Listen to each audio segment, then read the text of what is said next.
The FNRad Snowboard Podcast is presented by Vans. Season 7 of FNRad is sponsored by Wired Snowboards, the Boardroom Snowboard Shop, Anon Optics, Time Bomb Trading, the distributors for Dragon 32, Stance, and Sandbox, plus much more here in Canada, and Tribute Board Shop in Nelson, BC. Wired Snowboards builds handmade custom boards in my hometown of Vancouver, BC, 10 minutes away from my house. I've been riding my Directive 159 with the Valley Elephant graphic during my trip to Colorado and could not be happier with the performance on this Rocky Mountain snow.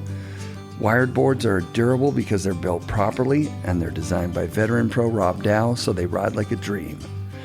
Wired team rider and absolute legend Devin Walsh just did a raffle for a priceless Forum Wildcat board, plus his new pro model from Wired with a pair of Wildcat Now bindings to raise money for a friend of his that's going through a challenging time with his family. Congratulations to the winner, Rob Harrison. I imagine you're going to be getting a lot of DMs. Listeners, go to your local shop and demand that they carry Wired Snowboards, or design a custom Wired board at wiredsnowboards.com. You'll be glad that you did. Support also comes from Grouse Mountain, Mount Seymour, New Greens, GoPro, and Volcom. Thanks to everyone who supports the show. Emanuel Krebs is a legendary Canadian snowboarder who, as you'll hear, cut his teeth doing just about everything for Limited Snowboards. Emanuel was a fierce competitor and a savvy businessman whose snowboard journey started, like many of us, with skateboarding. He's raising a 12-year-old daughter who's just about the age he was when he got his first skateboard. Yeah, that's about right.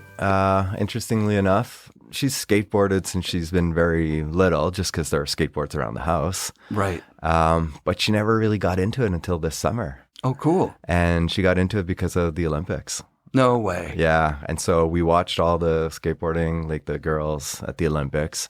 And she got so into it that she's actually like trying to learn Portuguese because she likes all the Brazilian girls that skateboard, and she's learning Portuguese.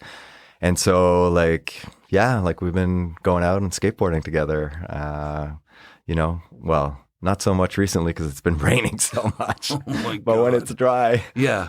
So it's actually pretty cool. Like she's kind of rekindled that. Like I haven't been skateboarding that much recently, but yeah. And I got my first skateboard. Yeah, probably. Well, I got my first skateboard in a garage sale. My dad's American, and my mom's Canadian. And so my grandparents lived just upstate New York. So about an hour north, well, not really upstate, but upstate from the city. Yeah. An hour north of New York City. And I got my first skateboard in a garage sale, just around my grandparents' place. But that's like just sitting down and kind of going down the driveway. Was it like a penny board? Yeah, or whatever? exactly. Yeah, or exactly. We used to call them banana boards. Yeah, but it might have even been like clay wheels, like really like old, like shitty skateboard. But yeah, awesome. I got my first legit skateboard, maybe I would say probably 13, more than 12. Yeah. Dwayne Peters. Ooh. Dwayne Peters, Santa Cruz Wow. skateboard. Yeah. How wide of a board was it? Was it still? That's like pre-nose boards didn't have But there was a yeah. point I can remember the Dwayne Peters being like a really big boat. Yeah, it's the classic one with like the diagonal like stripes. Yes. Like it's the green and the one I had, I think it was like green and white, but it's the classic stripes. And yeah, it was probably like, I don't know, like kind of egg shaped a little bit, probably like 9 inches. Yeah. But yeah, that was my first legit deck. And so would you skate that to school and stuff? Was it like kind of that type of situation? What was it like in Quebec City for skateboarding? Yeah, there was not a lot going on. So this is probably, So this is 85 or 86. Yeah. And my first memory, I wouldn't skate to school. My first memory is like in 1984 in Quebec. There was like this huge festival where boats took off from Saint-Malo in France, historical boats, the same one that like replicas that were used. Wow. Replicas of the boats of the first people that came to Quebec with. And they sailed across the ocean, and there was like this big festival in Quebec. And anyhow, they built like these kind of kiddie pools. Yeah. And a year after that, like nobody was using them. And that was like our first kind of skate park. It was like, yeah, like it had like all these like weird little kinky trannies. And like, so we'd go and we'd just skate down to Le Vieux-Port, which is like the old port in Quebec. And and just skateboard there. But there wasn't a big scene at that time. Yeah. Not yet. Not like, yet. Like 10, 20 kids kind of thing. Yeah, like the usual suspects, right? Like you'd always bump into the same dudes. And then like I met a few old timers that were from like the previous era, right? And some of those guys like became like big influences for me, like because I've always enjoyed learning about the history, right? Like the history of skateboarding, or the same for snowboarding when I got into that. And just like I have so much respect for the people that came before us, right? Like it's always kind of standing on the shoulder of giants, right? So so that was pretty cool. I got a Dwayne Peters board from the Clubhouse, which was Jay Bomber's setup. He had a little shop in there. Sick. And it was a retro reissue of a leopard print kind of, and it was one of those boards. When I moved out here, I went to the wide boards that Skull Skates was producing. Yeah. And it was a really fun board, but it did have a bit of a double kick on it. And that's like a later reissue. Yeah, I wanted to kind of throw back, but I also it was kind of a strategy to be like, look, I'm not doing what's happening here. Street skating in Vancouver in the early 90s was incredible. Like the spots were good. The people that were here were insane. And even what was going on. Rick Howard's part in the Blockhead video is still one of my favorite parts. And it's all filmed downtown here, right? Yeah. Like, that's such a sick part.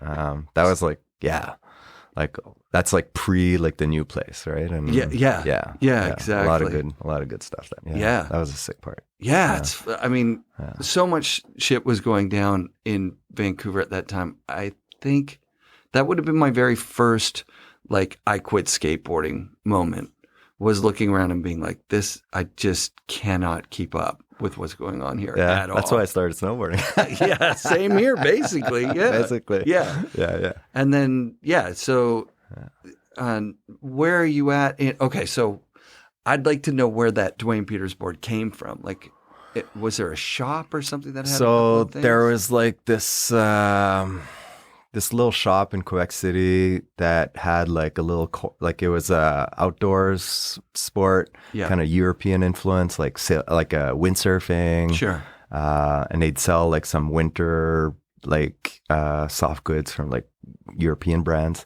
And they had a little corner where they had a few skateboards. It was called La Boutique Suisse, which is just kind of like the Swiss shop, basically. Rad. So that's where I bought my first board. But then my second board, I went to Montreal to get it, and it was a Klaus Krapke.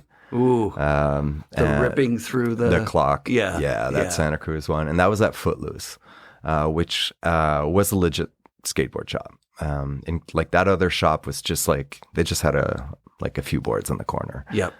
But I went down to Montreal to get my second board at Footloose. Yes. And Footloose is that's pretty well known, right? Like for like you speak to anyone that is from like Montreal, like during those times. They had lots of boards on the wall. Yeah, that was like, it was super, super legit. And that's the Powell era as well, probably. No, time, that's just before. Prior.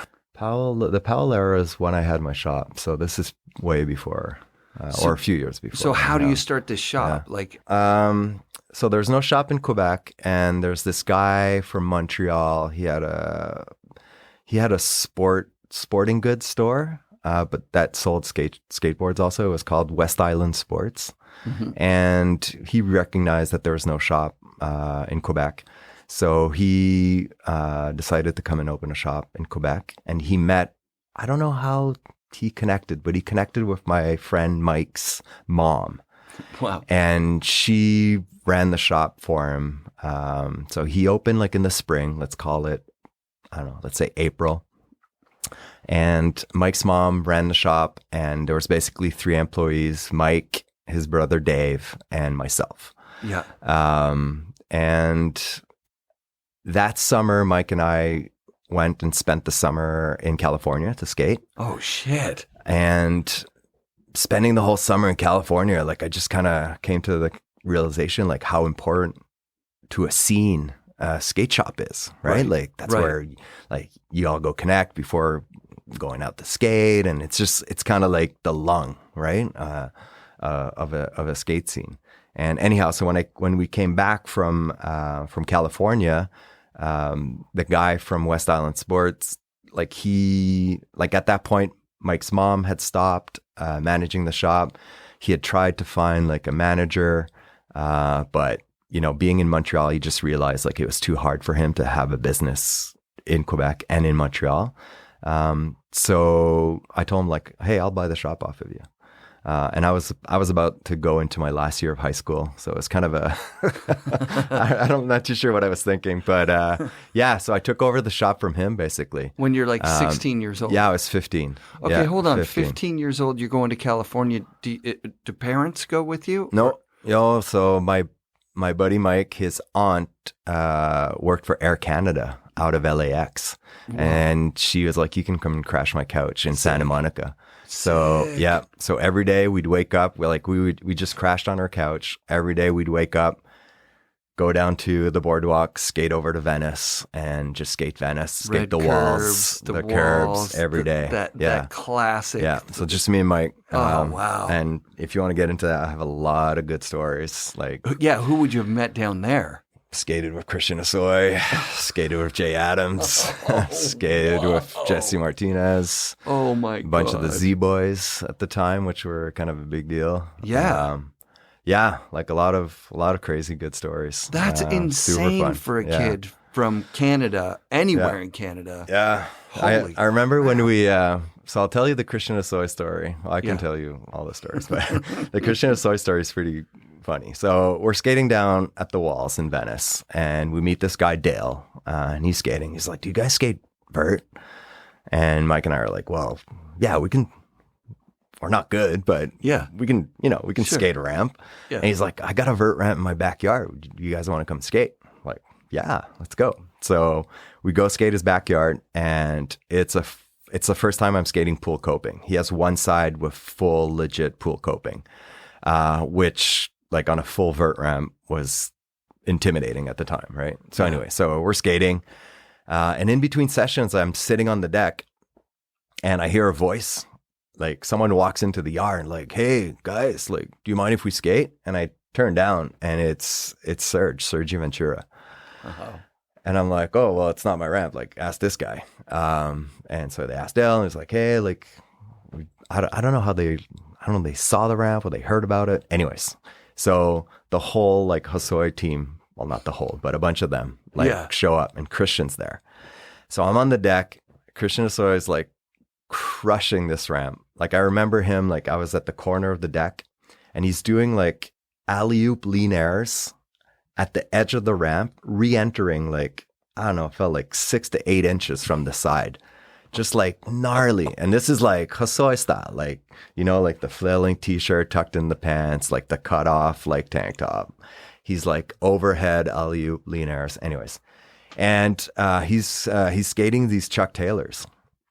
And he ripped one of the sole rips off one of his Chuck Taylors.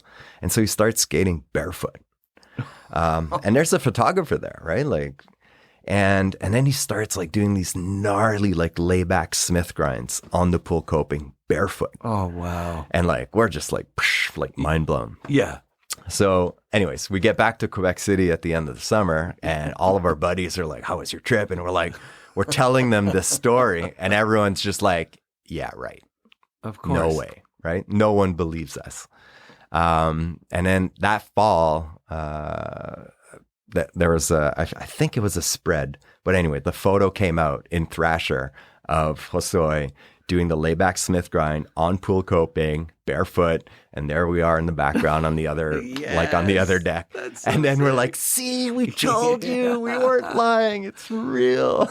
That's so rad. So like yeah, a lot of good stories. Yeah, you came back with that energy, like you're saying. You know that the skate shop like is the the skate shop beating had it heart to or happen. the lungs of the We of the needed a scene. legit. Yeah. We needed a legit. And the one that's there is flailing, so you're like, I'll just take it over. I'll take it over. So took it over, and I still remember like dealing with the financing at the bank. Like first week that I was going back into high school, and I had told myself like every year I'd do spring training camp for the football team at my high school. Yeah. But then like skateboarding would get in the way and I always quit. Nice. But then it was like my last year of high school and I was like, okay, this year, like I'm going to play just so I can like have that experience like once. And the week before I broke my wrist and my ankle. Oh, shit. So first week of high school, I remember I had 2 casts on. Well, my ankle wasn't broken, but it was a bad enough sprain that because I had a broken wrist, I couldn't have crutches. So they put a cast on, right? Oh, wow. So I remember first week of high school, I'm like, okay, no football, whatever. But I'm working with the bank, doing the financing and like figuring out like how I'm going to do all like purchasing with the distributors for the shop. And yeah. So yeah, that was my last year of high school. That's how that started. That's unbelievable that you could be, I mean, it doesn't take more than high school math to run a skate shop, right? Like, you know, the board prices, you know what they're supposed to be. And you just take the money, you put it in the till, and then you order more boards and you pay from the bank the boards that you're getting. At the time though, like the distributors, it wasn't all set up like it is now, right? Mm-hmm. So I was like cold calling like a lot of manufacturers in California. Oh, wow. To try to buy direct. So you're importing stuff. I'm trying to, right? Because it was SNJ Sales, which did like basically before in Canada, SNJ did East Coast and Ultimate did West Coast. Right. And then kind of Ultimate expanded. But it was hard, right? Like they didn't have that much stock. And so I started buying like Santa Cruz direct, Indie direct, like a bunch of stuff direct. And I was always like cold calling and like down the road, like that paid off. Cause I remember like, for instance, like, I don't know, the one thing that comes to mind, like when drawers started, right? Like I was able to get drawers like before anyone because like I was getting it direct from those guys, right? And I think that was like, if my memory serves me correctly, it was like Danny's brother. So it was like Damon Way, right? That started that. Yeah. And like I was talking to Damon and it was just like, hey, like let's shop in Quebec, like I want to get your stuff. Anyways. That's so sick. So yeah, there was a lot of like just trying to get stuff direct. And like, I remember like even just like getting enough grip tape, like, right. Like what kind of skate shop are you if you run out of grip tape, right? Totally. But just making sure you're getting enough. And so, yeah, it was an eye opener for sure. Like at the same time as I'm doing high school. Yeah. So how are you working the shop? You go into school all day and then the shop opens from 4 till exactly. I'd do like 4 to 7 and then weekends. But pretty quick, like I realized like I wasn't advanced program in a private school. I was on a scholarship in that school. And so I did well in school, but I realized like, I was going to suffer, right? Like my schooling was going to suffer. So pretty quick into it, like my mom had dislocated her shoulder the year of injuries, right? And she couldn't do her job at that point. Yeah.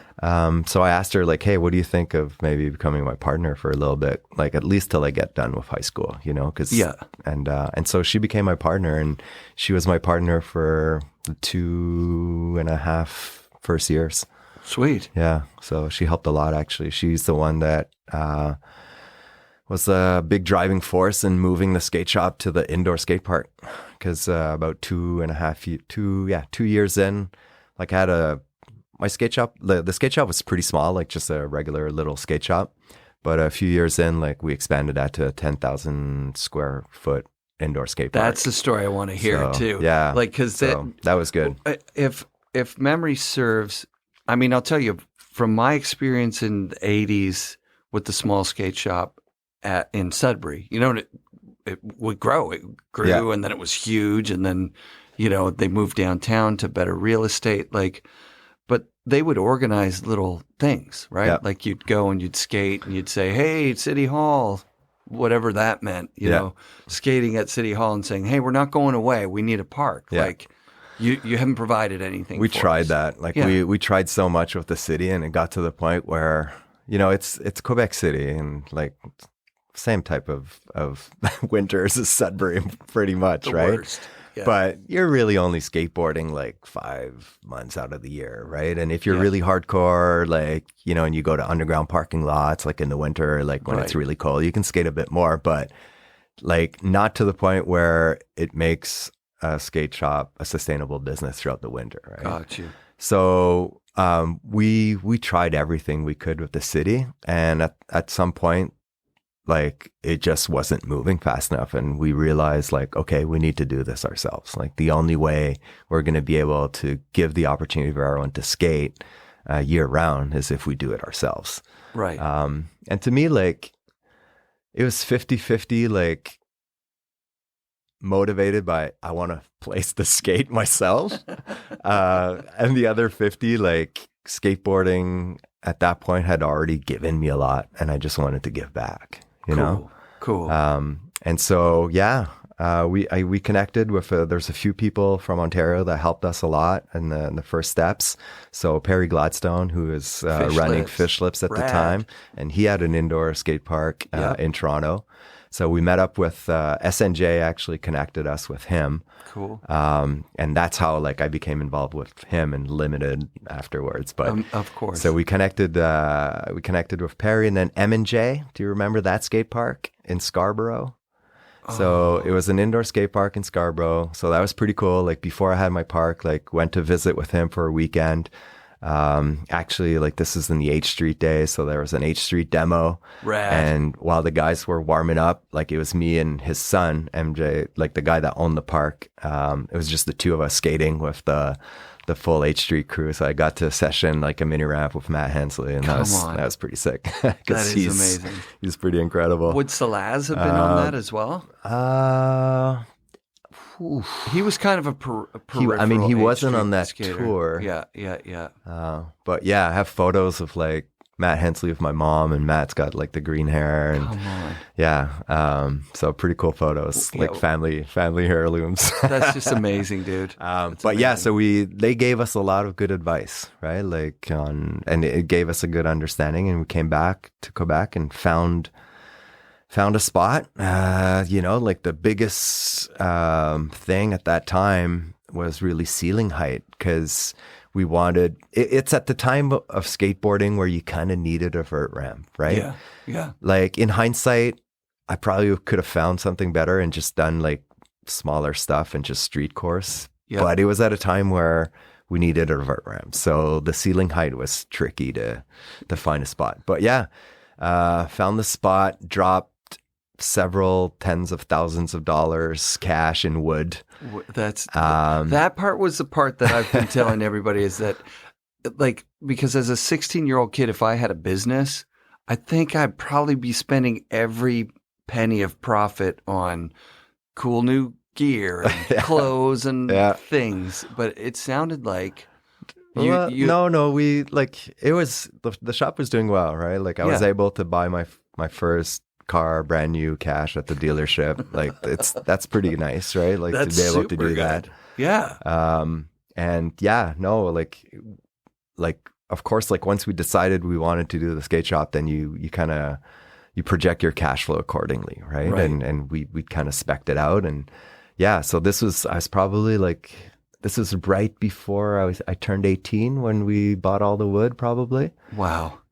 So yeah, it was between like 30-40 grand just of wood. And you bought it for cash. You had that kind of money in the account, which that's for a kid to have that access. Well, I mean, it's the business, right? Like so. Sure. But yeah. And me and my buddy, the two of us, built the whole park, just the two of us. Any ramp plans? Did you? So my friend Jean-Sébastien Bernier, with whom I built the whole park, we had already built a few ramps together. Like he had a vert ramp in his backyard. Cool. Like at that point, like I'd been building backyard ramps for for a minute already, right? Yeah. And so we had an idea. We had an idea of what we did, and so we built the whole park, the two of us. And this guy, Jean-Seb, he was a vert skater. He was a really good vert skater, actually. Like, he's the first guy I ever saw learn a McTwist, like, live. Wow. Like, he used to skate with Max Dufour a lot. And, PLG when he would come down, and, like, Barry and Tisson. But Jean-Sébastien was a super vert skater, and that was his thing. Like, he didn't really do anything else. So this is why I'm bringing this up, because there's a crazy story, because this was 91, and in the middle of building our whole skate park, I took off to the lake, to Lake Louise, because I started snowboarding throughout this. Yeah. And flew to Lake Louise in 1991 for the Canadian Nationals. Brad. And left Jean-Seb alone. And he was like, screw you, like, I want my vert ramp. And he built the vert ramp. Like, he was able to lift the top transition on the lower transition to build the vert. He did that on his own. No way. It's ridiculous. So I came back, and, like, he had built the vert ramp. I was like, that is crazy. And he's like, I just had to skate it, man. Like he just wanted to skate it so bad. Jean-Seb, he actually, I think that's what he still does now. He started a business where he builds ramps now, and he builds ramps for municipalities in Quebec. So dope. Yeah. So it was a good partner to have as someone to build ramps. And our deal was that I must have paid him, but the deal for him to help me was like, he had access to the park when he wanted to. Sick. Because he wanted a vert ramp. And like, it was a key. Yeah. Having a key to a park is. Yeah. Like, so like, he could come and skate the vert ramp when he wanted. And that's how the park got put together. And so we had 6 different ramps, like some with spines, some with hips, and different sizes, some with extensions, and then with the vert ramp as well. So does that build up this, like, a community of skateboarders in Quebec City that, funds the business? Like, do you at that point? Yeah, before the park, like the scene around the shop had gone really, really good. Cool, like super good. Like, people would always meet up at the shop, like before, like going out to street skate. It was really, really good. Like, I've made so many lifelong friends, just people like just showing up at the shop, right? Like through the shop. Right. And so at that point, like, and we would organize, like, the shop, we were organizing a lot of street contests, trying to galvanize the scene. So at that point, it was a pretty healthy scene. Yeah, for sure. And then the park was basically just another outlet, right? Like, basically in the winter, where people could connect and, Did it prosper? I mean, I know how parks are. Yeah, like, you don't make like it. If you break even at best, if you break even at best, you're fine. So no, the park didn't make any money. Like, and then the neighborhood, people complaining about stuff or anything like that, or it was a semi-industrial area where we were able to find the spot. So it wasn't great for, like, I wasn't getting any walk-in business. Let's put it that way. Yeah. So if you wanted to come to my shop, you had to know where it was. Yeah.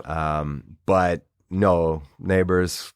Yeah, that was fine. It was a pretty, like, seedy neighborhood anyway. So sure. If anything, like, we improved the neighborhood type of thing. But yeah, no, the skate park, like, you never, I don't think anyone's ever recouped their money from investing in a skate park. But the skate park was never meant to be like a profitable business. Like, it was really about supporting the scene, and for me to have a place to skate. Because like on Friday night at 9, when I shut down the store, like, me and my friends, we had after-hour skate sessions till we wanted to. Yeah, and so I had my own private skate park. So does it keep you out of trouble, or does it create a spot where trouble can happen?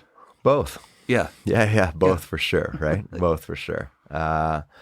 For me, like skateboarding for sure changed my life in like so many good ways, and kept me, for sure, like kept me out of trouble. A lot of people I ran with like ended up in tough spots, right? Sure. And getting involved on the wrong side of the law and whatnot. Right. But I was just, you know, I just want like skateboarding. I just wanted to learn, right? Like the moment I think like when it really clicked for me, it was like the first time I saw an ollie.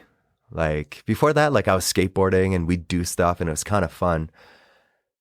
But from there, like the possibilities that opened up, like I just always wanted to learn like the next trick, right? Yeah. So like skate from like 8 to 8 every day, right? Like pre-shop, right?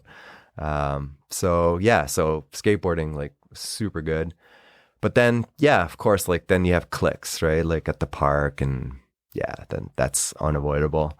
I think it was a bit tougher on me. I took it a bit tougher because, your haters are gonna hate, right? Right.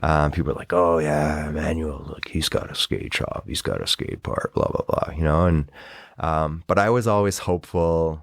Like what got me through the times where I was feeling a lot of hate or some hate, what got me through those times was always like when these kids grow up and they have their responsibilities of their own and they get to understand kind of like the commitment and the investment that I made for my love of skateboarding, all that I can hope for is that they reflect back and they be like, oh yeah, that was actually pretty cool what he did. Yeah. Right. Yeah. And that's how it turned out. Cause like a lot of the kids that gave me the hardest time, like I know several of them, like, cause my mom was still in Quebec City. They'd bump into my mom and they apologized to my mom. Oh, wow. And thank her and thank us for what we had done. So, so kind of what I was wishing for happened, you know? Yeah, that's dope. And that's all right, you know, like that's all good. Yeah, it's impossible for me to imagine my 18-year-old son running a skate shop. You know what I mean? Like just because he's still such a kid to me. Well, he grew up quickly, right? Yeah. But at the same time, like still a kid. Like I remember like Friday nights when I didn't like, let's say there was there was this girl I was eyeing, you know, I wanted to hook up with this girl and I knew she was going to be at this party, right? And I'm closing the shop and I'm trying to balance, you know, my register and like preparing my deposit because I have to go do the deposit on my way to the party, and like the cash register won't balance and I'm like pulling out my hair and I'm like, come on, I need to get to this party. So, you know, you get through it and it's fine. I mean, I wouldn't trade it for anything, right? Yeah. Like I learned so much and I've gotten so much out of it. Yeah. So what board do you go to the 91 nationals with? I can't even imagine. What? Sorry. What snowboard do you? So that was the first year that I got next year's boards. Yeah, rad. So I was riding for the Canadian distributor of Burton. No way. At the time, Gilmore Sports. Gilmore. Yep. Was it Rod Gilmore? Well, I was dealing through the rep. Yep. But it would have been Rod Gilmore. Yeah. I think that I think he had a sounds son, right. Eric too, maybe. Yeah. I know. I didn't know his son. I didn't know anybody of any of that stuff. I just want to shout out, like, yeah. There was a Canadian distributor at one point, and he was crushing it. I guess. I mean, he must have been. Yeah. So when I went to the 91 Nationals at the lake, I was on the Asimare. Oh, nice. It was the first time I had, next year's board, like before. That's sick. So felt pretty like cool kid on the block, no you know? Yeah. Jason Ford talked about the Asimare was going to be his pro model. I think they'd could see that. Put it out there like, hey, this could be this could really be the next big thing. But I think from that era, they kind of were doing that to everybody. You know what I mean? Maybe. It's kind of ironic because Jason was such a good switch snowboarder. Right. That it probably didn't really make sense for him to have that. I mean, he was a sick racer too, right? So that's probably like where that was coming from. But I have like some, like right now, like some pictures burnt in my mind of Jason doing some switch tricks that were pretty impressive. I got to know Jason very well through Salomon, like later in time, and I have so much respect for that guy. Yeah, not only for his snowboarding, but like one of the most business savvy and smart individuals you'll ever meet. Unbelievable. Yeah. I think that comes out of, I'm talking out my ass here, but he being a part of that ride IPO and just having shares in a company when you're that young and then it being worth that much money, you know, there's a pressure to be like, okay, you got to figure your shit out, right? Yeah. Because if you're Jason was always pro, he probably had it figured out before that. That's how he got into that spot. That's perfect. Yeah, that's right. Yeah, That's but right. yeah. So the lake, the 91. So that was the Asim era. Who's at the 91? I'll tell you the one name that matters. Yeah. Kevin Young. Of course. That's the first time I ever saw Kevin Young. And no one was even close. It wasn't even close. It was ridiculous. Like I remember like thinking like, oh yeah, like I can snowboard. Then I saw Kevin. Yeah. He was, I remember we had built, or we kind of rolled up to just out of bounds, like on the backside of the lake. There was kind of like a semi-natural quarter pipe that people had kind of dug out, and we rolled up, and Kevin was just crushing it. Like, so that was the first time I saw Kevin Young, and it was an eye opener. Oh, yeah. He was so good and such good style. Ross was there, Ross Rabagliati, because I was racing at the time, so I got second in the GS behind Ross. Wow. Ross had won the GS. I think that was that big year for Ross, actually. He talked about, like, he won nationals, he won a World Cup event, and then he won Baker. Like, would that 91? Maybe know. That's too early. That's too early for him doing good at Baker, I think. Is it? Yeah. It could be. I think that's a bit early. Yeah. Because actually, I think he had never won a World Cup when he won Nagano, actually.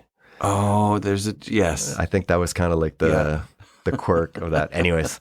But who else? Well,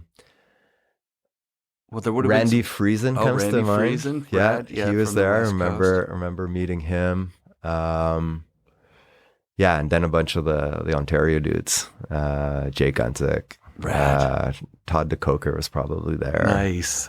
Yeah, I remember going to contests where those were the guys. Yeah, absolutely. I wonder if Kel was there. I know Kel was at the Nationals the year after. I'm not sure if he was at 91, but maybe Kel. Early on. Is he younger than us? He's years younger. Yeah. He's probably like 4 or 5 years. Oh, so he would have been like a little. He was like a junior. Yep.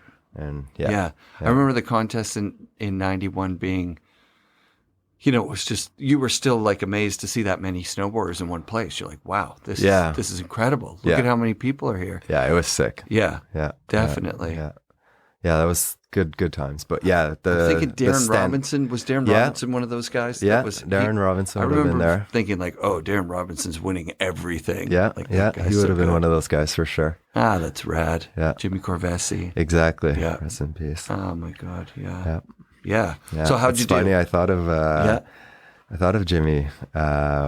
Actually, just when I heard of Marco's passing. Oh man, this week. yeah. So that was yesterday or the day 2 before. days ago. Yeah. What a big deal. And so, like, hearing of Marco, and because I was involved in 91 Words, right, with David. Like, I co-produced that movie with David Benedek, and that was Marco's kind of coming out. Mm-hmm. And so, I just started thinking about, all the people we've lost. And, I thought of Jimmy. So, anyways. I say it on the show. Turn on that. A lot. That was the unexpected thing for me. Coming into the show was like how much loss there is. Yeah. And tragedy, and there isn't really any professional that's been at it for any amount of time that hasn't had something major happen. It's big. Yeah. It's big. Yeah. Jimmy was early too. Hey, like that. He was young and he was. Oh yeah, He was yeah. up and coming for Burton. I remember. I remember he moved out west. Well, that was out west. I think he was probably riding for one of the small Ontario brands at that time. At that point, I'm struggling to remember. Yeah, I mean that is a very long time ago. Yeah. But anyways, it's funny because like he was in my thoughts just this week. Yeah. He was a very sweet dude. Yeah. Oh, like the biggest smile and always smiling. Totally. Yeah. Totally. Yeah. The scene in those days was really tight knit. Super tight. I remember going to Talisman and seeing people in the hallways, just like it was like the whole place had been taken over by snowboarders. And I'm looking at these guys going, I've seen that guy in concrete powder, Yeah. It's a small world. I've heard of that guy. Oh my God, this is so small awesome. world. Yeah. And it was a pretty fun scene. So how did you do in 91? Did you do all right? Yeah. So You got second in the race and like, I forget, like top 10 in the pipe. So or you something. probably would have been, because they would have still been doing overall stuff then. Yeah. So I think Ross won overall and I was probably like up there around second or third overall. Around there. Yeah. That would have been when I would have first heard of you too, because like that was a big part of the media was publishing results. Oh, maybe the results. Right? Yeah. And you'd read these magazines cover to cover. Yeah. So the results thing. Absolutely. I remember memorizing all the results. Yeah. You're looking at the results. I didn't even really compete, but I'm like just looking at names going, okay, these are the snowboarders in Canada. But I remember the other thing that stands out from those nationals is that I remember after because the race I think was on the Saturday and then the pipe was on the Sunday and then it was like awards down at the lodge. Yeah. And I remember like we didn't have half pipes. Like back then, like when you had a pipe, like you were excited, right? Yeah. Like they were built for a contest and then they lasted, for like 12 minutes or whatever. And I remember like after the contest, like just like I kept riding and I just stayed in the pipe. And I think it was like just me and I think it was Randy Jesperson, like the two of us, like there's just like, and it was like the awards were happening and like, so I was like, you need to get down here. But I just remember like, I'm going to milk this, ride this until they kick me out. I've heard that from Shannon Dunn, because Shannon Dunn was like a competitor's competitor, but she really just loved riding halfpipe. Like, for me, it was just like, there's tranny here. Yeah. Like, I want to skate it. Right? It's like you find a perfect pool, right? Like, I'm skating till you kick me out. Or till I drop. Yeah, totally. And Mark Castengay, he said the same thing. Mark, he would have been there. Yeah, would have been that same contest where he's just like, fuck Mark the award ceremony. Who gives a shit, right? Yeah. Who cares? I'm just riding. Yeah. Riding while you can. Yeah. Super sick. Yeah. So then what happens after you go back? So you're 18, you're doing the skate park. And when does snowboarding ramp up? Like, when does it kind of take off? It ramp up there because then I realized like, oh, like I can, maybe I can do something with this. But it was more just like I really enjoyed it. And still like I come from a pretty, I hesitate to say poor, but like not super well off, like family upbringing. Sure. And so like to me, like, at first, like I was like, oh, maybe I need to snowboard a little bit more, and someone will pay for me to like travel around. So actually, 92 was like probably the year I competed the most because I set my goals out on winning nationals and so so that year, just to try to like being from back east in Quebec, right? Like, and I had my shop, so that's where I was. And I figured like that's how at that time, like that's how you got on people's radars, right? Yeah. So competed a lot, won nationals that year in 92. And I think like that kind of started like my desire to move out west and just like invest and spend more time in snowboarding. Right. Rad. At that point, like after Sims reached out to me after the 91 nationals, so they put me on the North American team, which was like a pretty cool thing. Would that be Malcolm? Yeah, exactly. Oh, Random. Malcolm, on my mail route where I deliver, no way. he just randomly bumped into him and he said, Oh, it kind of used to be a hilarious. big deal. And I was like, Yeah. what, really? He's like, I'm from Nova Scotia. He And was he's- cool. Yeah. He Yeah. treated me good. Like Yeah. he right away, like he gave me like travel budget Sick. as an amateur. Put like on the North American team at the time. I think it was like me, Todd DeCoker, and Al Clark, Wow. and Maury. Yeah. probably. Oh, yeah. So yeah, Malcolm treated us well. Sick. Yeah. So then snowboarded more, and yeah, just kind of decided like, okay, I need to get this show out west if I want to do more of this. What happens to the shop for that? So decided to sell the shop. Basically, like this is, I think with technology these days, I would have been able to, manage inventory and run it from far away and all On that your stuff. phone. Oh my But God. back in the day, yeah. So, at the time, like it was more about making sure my mom would get something out of it. Cool. So I had been running it on my own for the last 3 years when we sold it. But yeah, we sold it, and unfortunately, like it's kind of a bad story because it didn't turn out good, and we kind of got, not everyone respected their terms of the deal. Oh, We'll put it there. I'll leave it there. That sucks. And the shop lasted about another year, and which then is as far as it can go with somebody that's yeah. Yeah. And by that time, like I'd moved out here out west. where did you land out here? Oh, in Whistler. Right Whistler. away, all the way. Yeah. I mean, I'd been coming like in the summer by that point, like for 5 years already, like Yeah. every summer. Yeah. And yeah, so Wait, what year is this then? Like 94 or 95? Oh yeah. So this would be first year full time would be 94, the winter 93, 94. Oh, wow. So I spent all the first, I rode spring 93. Yeah. Yeah. I moved out spring 93. Rad. Then went back east for the fall, kind of took care of the shop and moved back. Yeah. This is a good year. That's Yeah. when I moved here, Yeah. basically. It was good. Same. Yeah. It was good. September of 93. Yeah. Yeah. And it was a good snow season, and the summer pass at Whistler was only $100 or something after, so like you could just keep the season going. It was, good times. And I hooked up with some really good locals right away that showed me around. Andrew Murphy, Oh, wow. Omar Lundy, Omar. and gotta have him Jeff on the Yoski. Rad. And Jeff was working cats at the time Oh, already. sick. Like he was doing night grooming, and those were the guys that taught me everything about the mountain. Like That's amazing. showed me like all the good stuff. That's a And good spot to land with yeah, those guys. yeah. That was like they were my my guides Unbelievable. on the mountain. So that was good. Yeah. So what did you do for work? Did you move out with a bit of cash from the sale of the thing, or no, you're kind of just on your own? So Limited happened right at that time. Okay.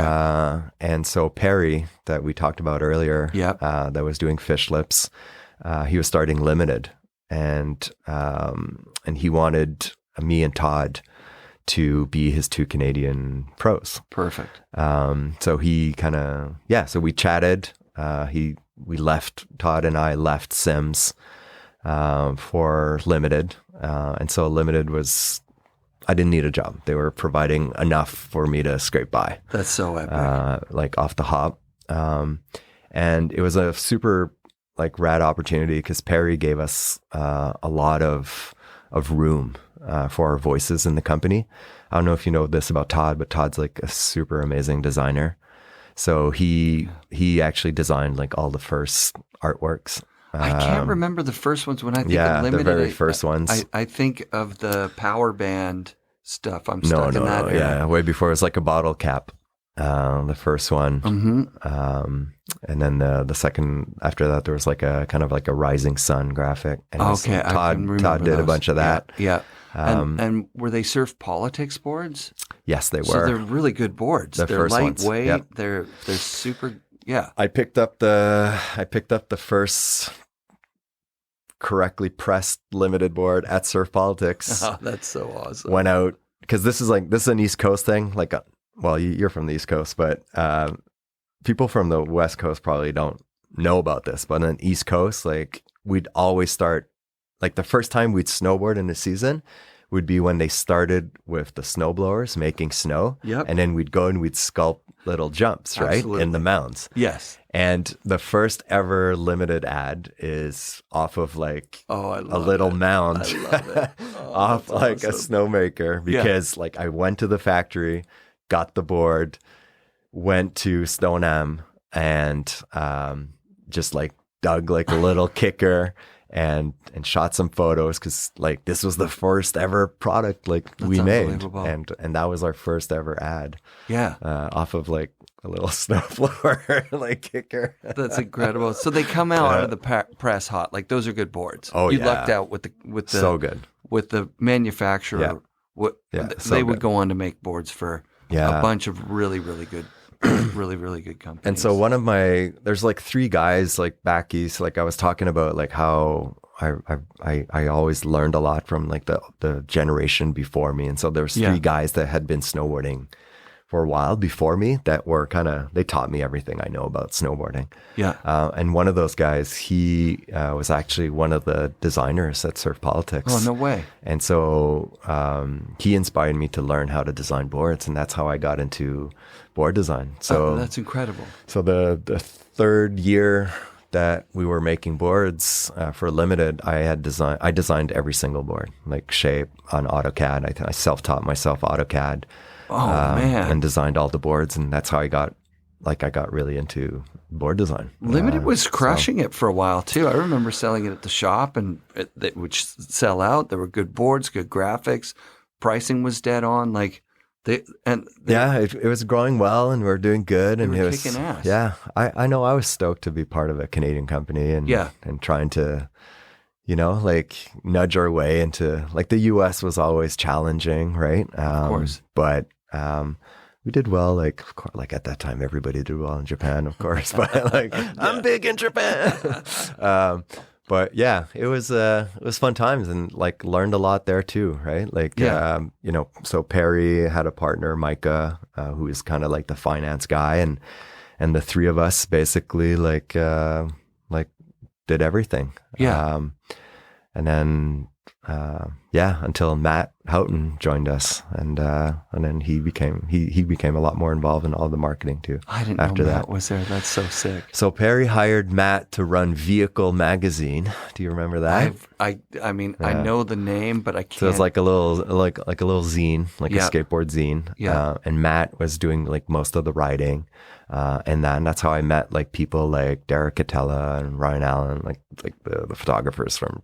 Yeah. Like shooting skateboarding in Toronto, like at that time.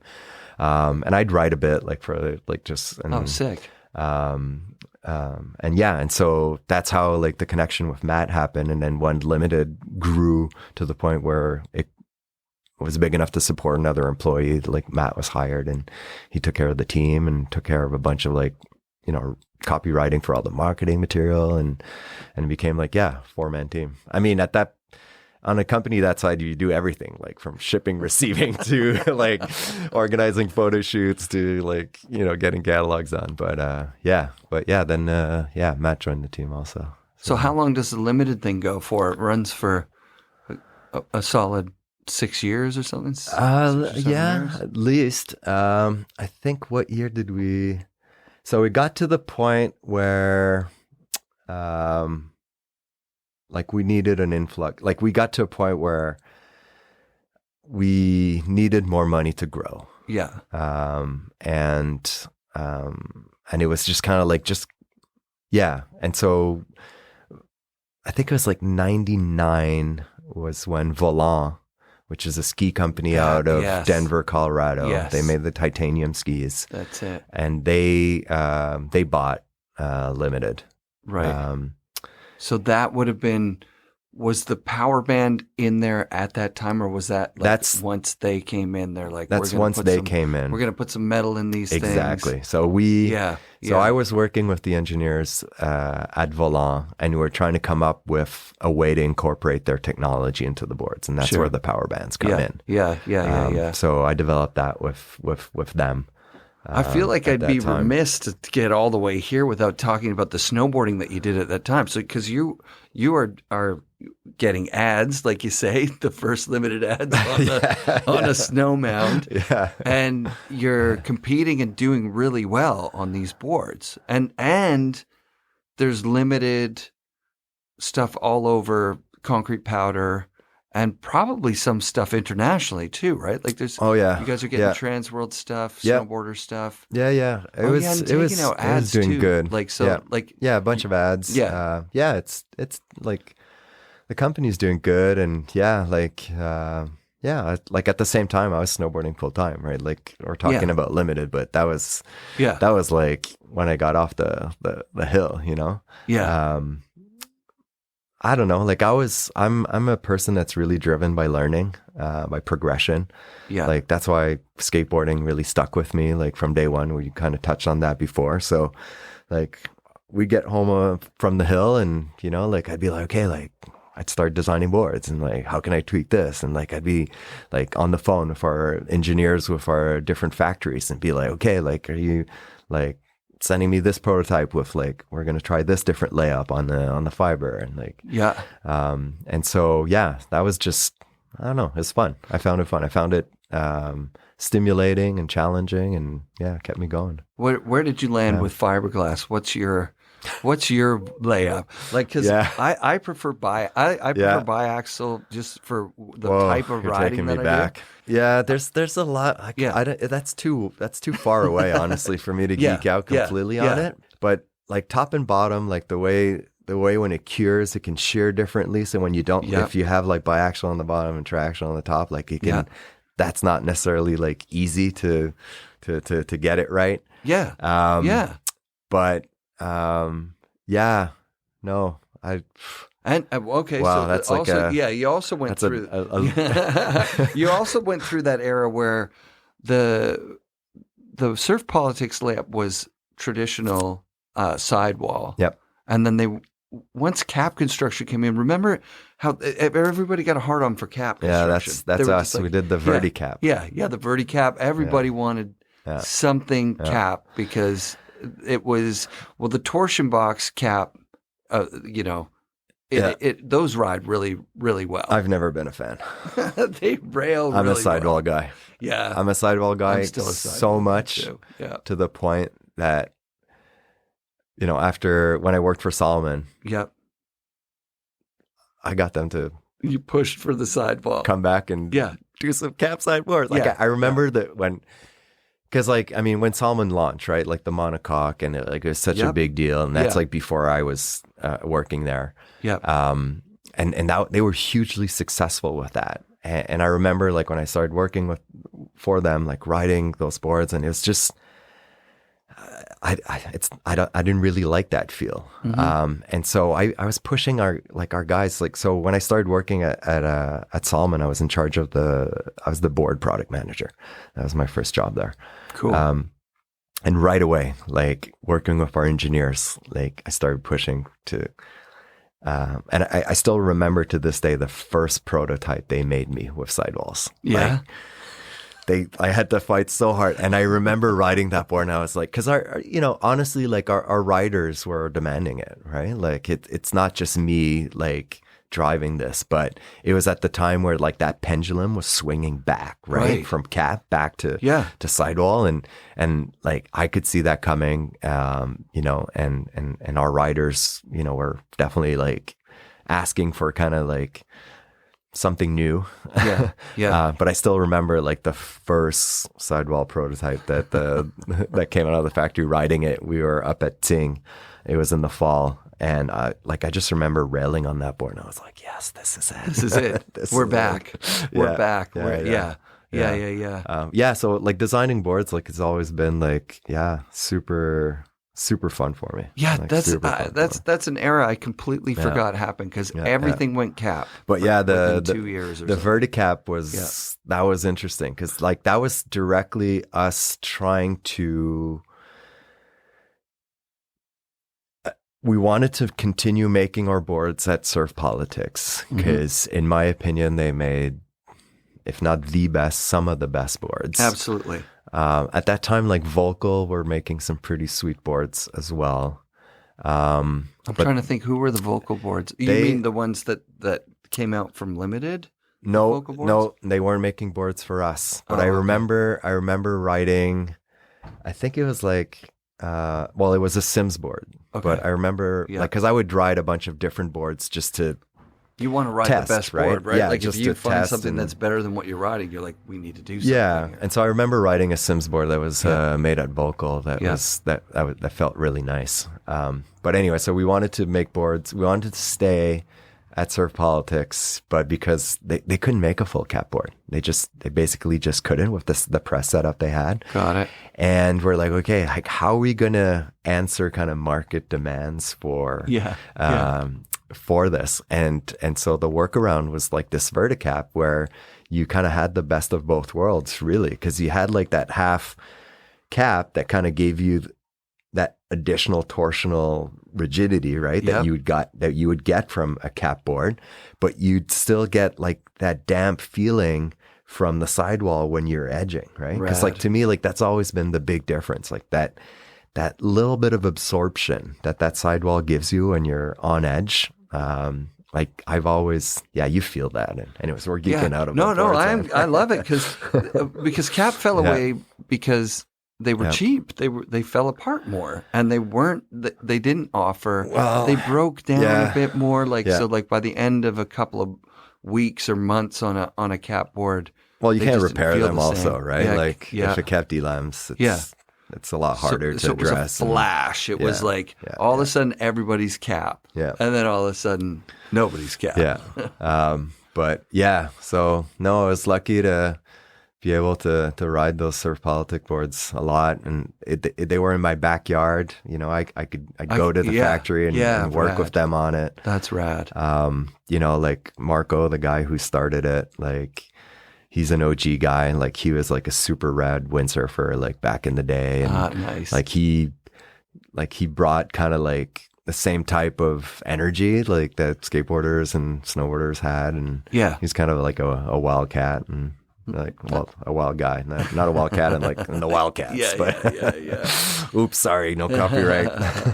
I remember the top sheets. I just remember that texture of the top sheets, like it was like a matte finish, but they just felt really professional. Yeah, like they were really nice on the floor. Yeah, when you're trying to sell stuff. Yeah, and the timing was right? Like the second year we had our boards there was the same year like they had like Ingmar got like that crazy cover shot like on a Surf Politics board, right? Like that. It was just kind of like like put them like not that put them on the map, but it was just like validation, right? Totally.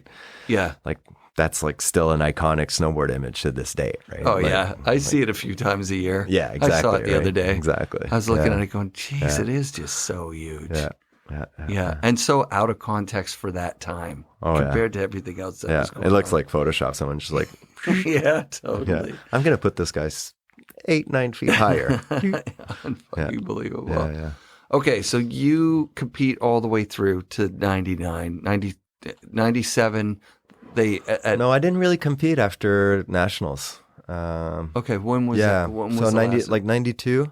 That's you said 92. That was pretty much. So after that, like when the World Cup would come to Quebec, like I'd do that. But like I never traveled to compete. So I would do like the Triple Crowns. Like I'd go down to Breckenridge, like do that. But were you like filming it wasn't full time? Yeah, a little bit. Like this is like back in the day where, like honestly, like I could spend like 80% of my season just riding. That's the best. And so you could still shoot ads like on hill. Totally. Right? Like, and everybody did. Like, it was crazy. What was your contract like? Was it like 20 pages or was it a handshake deal? It wasn't 20 pages, but it was like, there was paperwork, but it was, it was like I was working for Limited, right? And I was part of it. So, but it was probably like, maybe like double-sided. Double-sided, one sheet of paper type of thing. I love it. Pretty simple. That's the best era of snowboarding to be a pro in. Yeah. But a lot of my other sponsors were like just, like agreements, right? Who else did you ride for? So, depending on the era, but like I guess like Billabong, Arnett, Dakine. Wow. And so, all those guys were, more or less like handshake deals. And were you a bit of a jet setter? Like, would you go down to like Hood River and check out the Dakine setup? And no, I didn't do Hood that much actually. Did a little bit, but like it was so hard to get passes to ride the camps, and it was expensive. And $100 US a day. I mean, like I'm not even talking about the lift passes, right? Like I'm thinking of like when you're on the glacier, just to be able to ride, because like there was no like anything good to ride that was public, right? And so it was only the camp. So if you weren't coaching. So typically what I would end up doing is I'd do like one session where I'd guest coach. Sure. And that would just get me a pass into the camp, and then I could ride. Yeah. But I remember like that's where I met Tonino. Do you know of Tonino? Tonino Copen? He's like a Salt Lake dude, nitro dude. Rad. Super, super rad guy. But he was like the law for a long time, like on for some of the camps there. And you just didn't F around, right? Like no poaching. Like we got kicked out for poaching. Yeah, you can it's really such poach. A bummer. So I'd stay up here more because it was just more mellow, and here you could ride, and but no Hood I'd probably do like just 1 week of guest coaching every summer. It sounded like you went to Blackcomb pretty early on. Yeah. Like 89 or something, 88? 89 would probably be the first summer. Yeah. So and what era is that? That's like Damian Sanders. Yes. Time? That's like when they had the OP Pro. On the glacier. Yeah.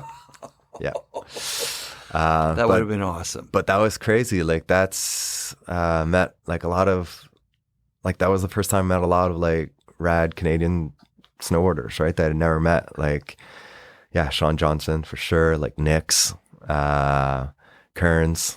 Sick. Like Dev and Browner, they were just like little kids. Little rats at that time.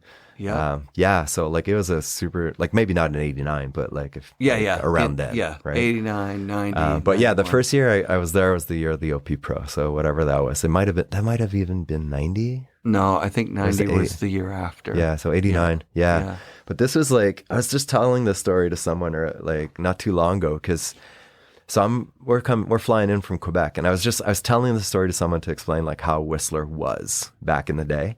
And I remember the first summer I came, like I had my plane ticket, landed in Vancouver, took a bus, arrived at the bus loop, got off the bus loop, opened the whatever, like the little mailbox where the paper is. Yeah. Looked at the paper, looked at the ads, called up. We didn't have a place to stay. We looked at the ads, called up a lady. There was a place to rent. We're like, hey, we'd like to rent a place for 2 months. And she's like, yeah.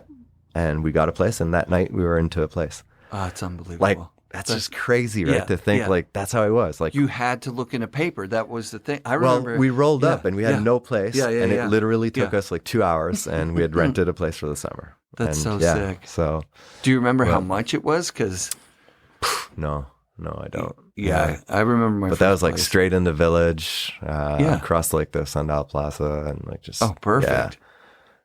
Yeah. But I forget how much. Yeah. But like started coming really early. A lot of good, like those summers were fun, man. Yeah. And that's when like Craig's had his camp. So Ford would have been there, Brushy, Duck Boy, Jacoby, like the whole like Burton crew at the time. So sick. Kelly Joe. Ranquit would probably have been around also. Oh, wow. Fun times. Yeah, that's so sick. Those are bad. Yeah. Yeah. Yeah, and camp is such a crazy feel. Like, because I don't know about you, but I went to summer camps back in Ontario, and it was like a jail. It was like you were locked into, there was counselors that made sure you were moving from archery to going in the canoe. Like, I was a street kid. I never got to do camp. My summers were just anything. It was just like, yep. Yeah. The street's your playground. No, we couldn't really afford camps. As a kid. So. So I went to Wendell's, and Wendell's was like, you were just free to do whatever you want. Yeah. So then there were street kids there that knew how to do it, and I was like, "Where's our counselors?" Like, no, it was definitely like freedom. Cool. But I didn't do camps. Like the first year that we showed up, we had enrolled in one session of a camp, right? Just because we wanted to make sure that we'd have 1 week where we could access a pipe. Of course. But we had our own place and we stayed for whatever, like a month or two. But did that one session. I think like we did the Kelly camp just so we'd have a pipe to ride. Because like at that time on the glacier, there's nothing else to ride. If you weren't in the camp, you're doing moguls or something. Exactly. Exactly. Yeah. So. Oh, that's rad. And then you're also like a full-on skater. So like there's skateboarding in the village. Skating all the time. That like, would have been so good. Yeah, like skateboarding in West was like so fun. A lot. And I remember, like the standout, I'm sure for most people around that time was like when Rick McCrank moved to West, right? Like just skating in the bowl with him every day. Like the guy's such a natural, like it was ridiculous. A wizard. Like, every day it was just like he'd find a new way to blow your mind, and he was like I mean, he was Rick, right? Like just so like humble and nice and calm, but like like that was an eye opener for sure. Like in the same way, like some people come along, like I was talking about Kevin Young earlier, right? Yeah, like you see someone like the way those guys are cut from the same cloth, actually a little bit. And so Rick was like, okay. Yeah, Devin's got a bit of that too, just like so much style, and like he never had a lot to say about anything. Yeah. There's some people that it just comes naturally. Like I was definitely not that type of person. Me neither, dude. But Browner is like another guy like that could skate as well as he could snowboard, right? And just like all effortless style. And flawless and good style. And, but skateboarding was super fun. Like early days in the bowl, like when we got that first bowl, like that was breakthrough, right? Like there's actually somewhere to go. That's unreal. But there's also like I remember one of those summers they had I forget what it was for, but they had a vert ramp set up at the base of Blackcomb, right at the bottom there. Rad. I forget, like there must have been like a demo or something that was on. Anyway, so we could skate that also. That was fun. Yeah. That's sick. Yeah. Good times. So you're out here full time. We're kind of jumping around, but you're out here full time in '95. Yeah, perfect. I'm getting thirsty. I was thinking about them a couple of times. Like we should probably crack those. If you don't mind. Yeah, not at all. Yeah, thanks for getting these. By the way. Yeah, of course. Yeah. Superflex. We should shout them out. Oh yeah, Superflex. Who are they? They started as a nano brewery. So basically these guys that don't have their own brewing facility and just they'd brew some batches out of other people's facilities. Yep. I think they started at McAllister and moved around Strathcona. Anyways, they're on Clark and they make the best beer in my opinion. They're really good. Yeah, that's nice. Nice. Yeah. So when you move out here, 95, you were 93, same. Like around those times. I think so at first I was living with my girlfriend. She was working at the chateau. So I was like doing staff, accommodation, like illegal. Yeah.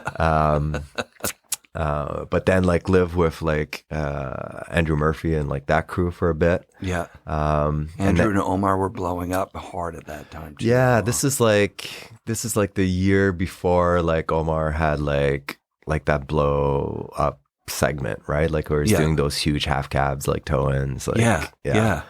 And then the year and at that time like JF and Gaetan had moved out, but they were living in their van. Yeah. And I think the year after that, we all moved in together. Sick. And so, that was our crew for a while there. We lived all together. Wait, is that the 418 crew? Or is so that this pre? Is before. Yeah, this is way before. Yeah. Way before, yeah. Yeah, so 418 is, that's a whole different thing. But so it was like JF and Gaetan and Yann Roy. Remember him? Yep. and Martin, who ended up doing a bunch of editing for the Sugar Shack guys. He put all those movies together like afterwards. But yeah, the five of us were all living together. Was it a bit of a segregation because of the French thing? No, I think it's just like you connect and I don't know. No. You guys blended in pretty good. Because like the year before I was living with like Andrew and Omar. Right. And Yannick. Yannick was a Quebecer that lived with Andrew. But yeah, no, it just kind of happened like that. Yeah. And then you guys would ride together like... Yeah, like that was, we lived on Squaw Valley Drive, and it was like that, what was it? Like that crazy early season. Was that 96 or 9? I think it was 96, where it was just puking. Like it was like the best early season Super ever. Early. Yeah. And this is like JF was on Rev. That was a crazy team too. Gaetan was starting to like blow up. I think like it was still like probably like pre-Airwalk, so probably Liquid days. Oh wow. Jan was on Ride, of course. Yep. So yeah, Jan was like the representative of that. So like sick teams, right? Like the Ride team was like crazy, and then the Rev team was crazy, and unbelievable. Yeah. And then, but during that time, like that's the time when, I think that's the time when Jeff transitioned to, no, that's a bit later. Rozzy came later. Yeah. So anyways. Who was he on before? He was on Rev, and then he went right from Rev to Rozzy? Well, so pro model? He almost signed with us with Limited. So wow. So like when JF got his first big interview, like when he got the cover of Transpo and he got like his first like interview, it was half. Like half the photos were on a Rozzy and half the photos were on a Limited. Oh wow. So he rode Limited boards for like almost a winter. Like that's when Rev kind of fell through. Yeah. And at the end of the day, like we couldn't compete with the money that Rozzy was throwing at him, and I think it was the good thing for him, right? Yeah, like he did good. Yeah, I remember him going around on a tour bus, and I think Travis Rice was with them and everything. Like, Rozzy was... Yeah, Travis was riding for them at the time, and Rozzy was But Jeff got to... I think Jeff helped them a lot for boards. Like they listened, like, I mean, how are you not going to listen? He's going to make you listen. Totally.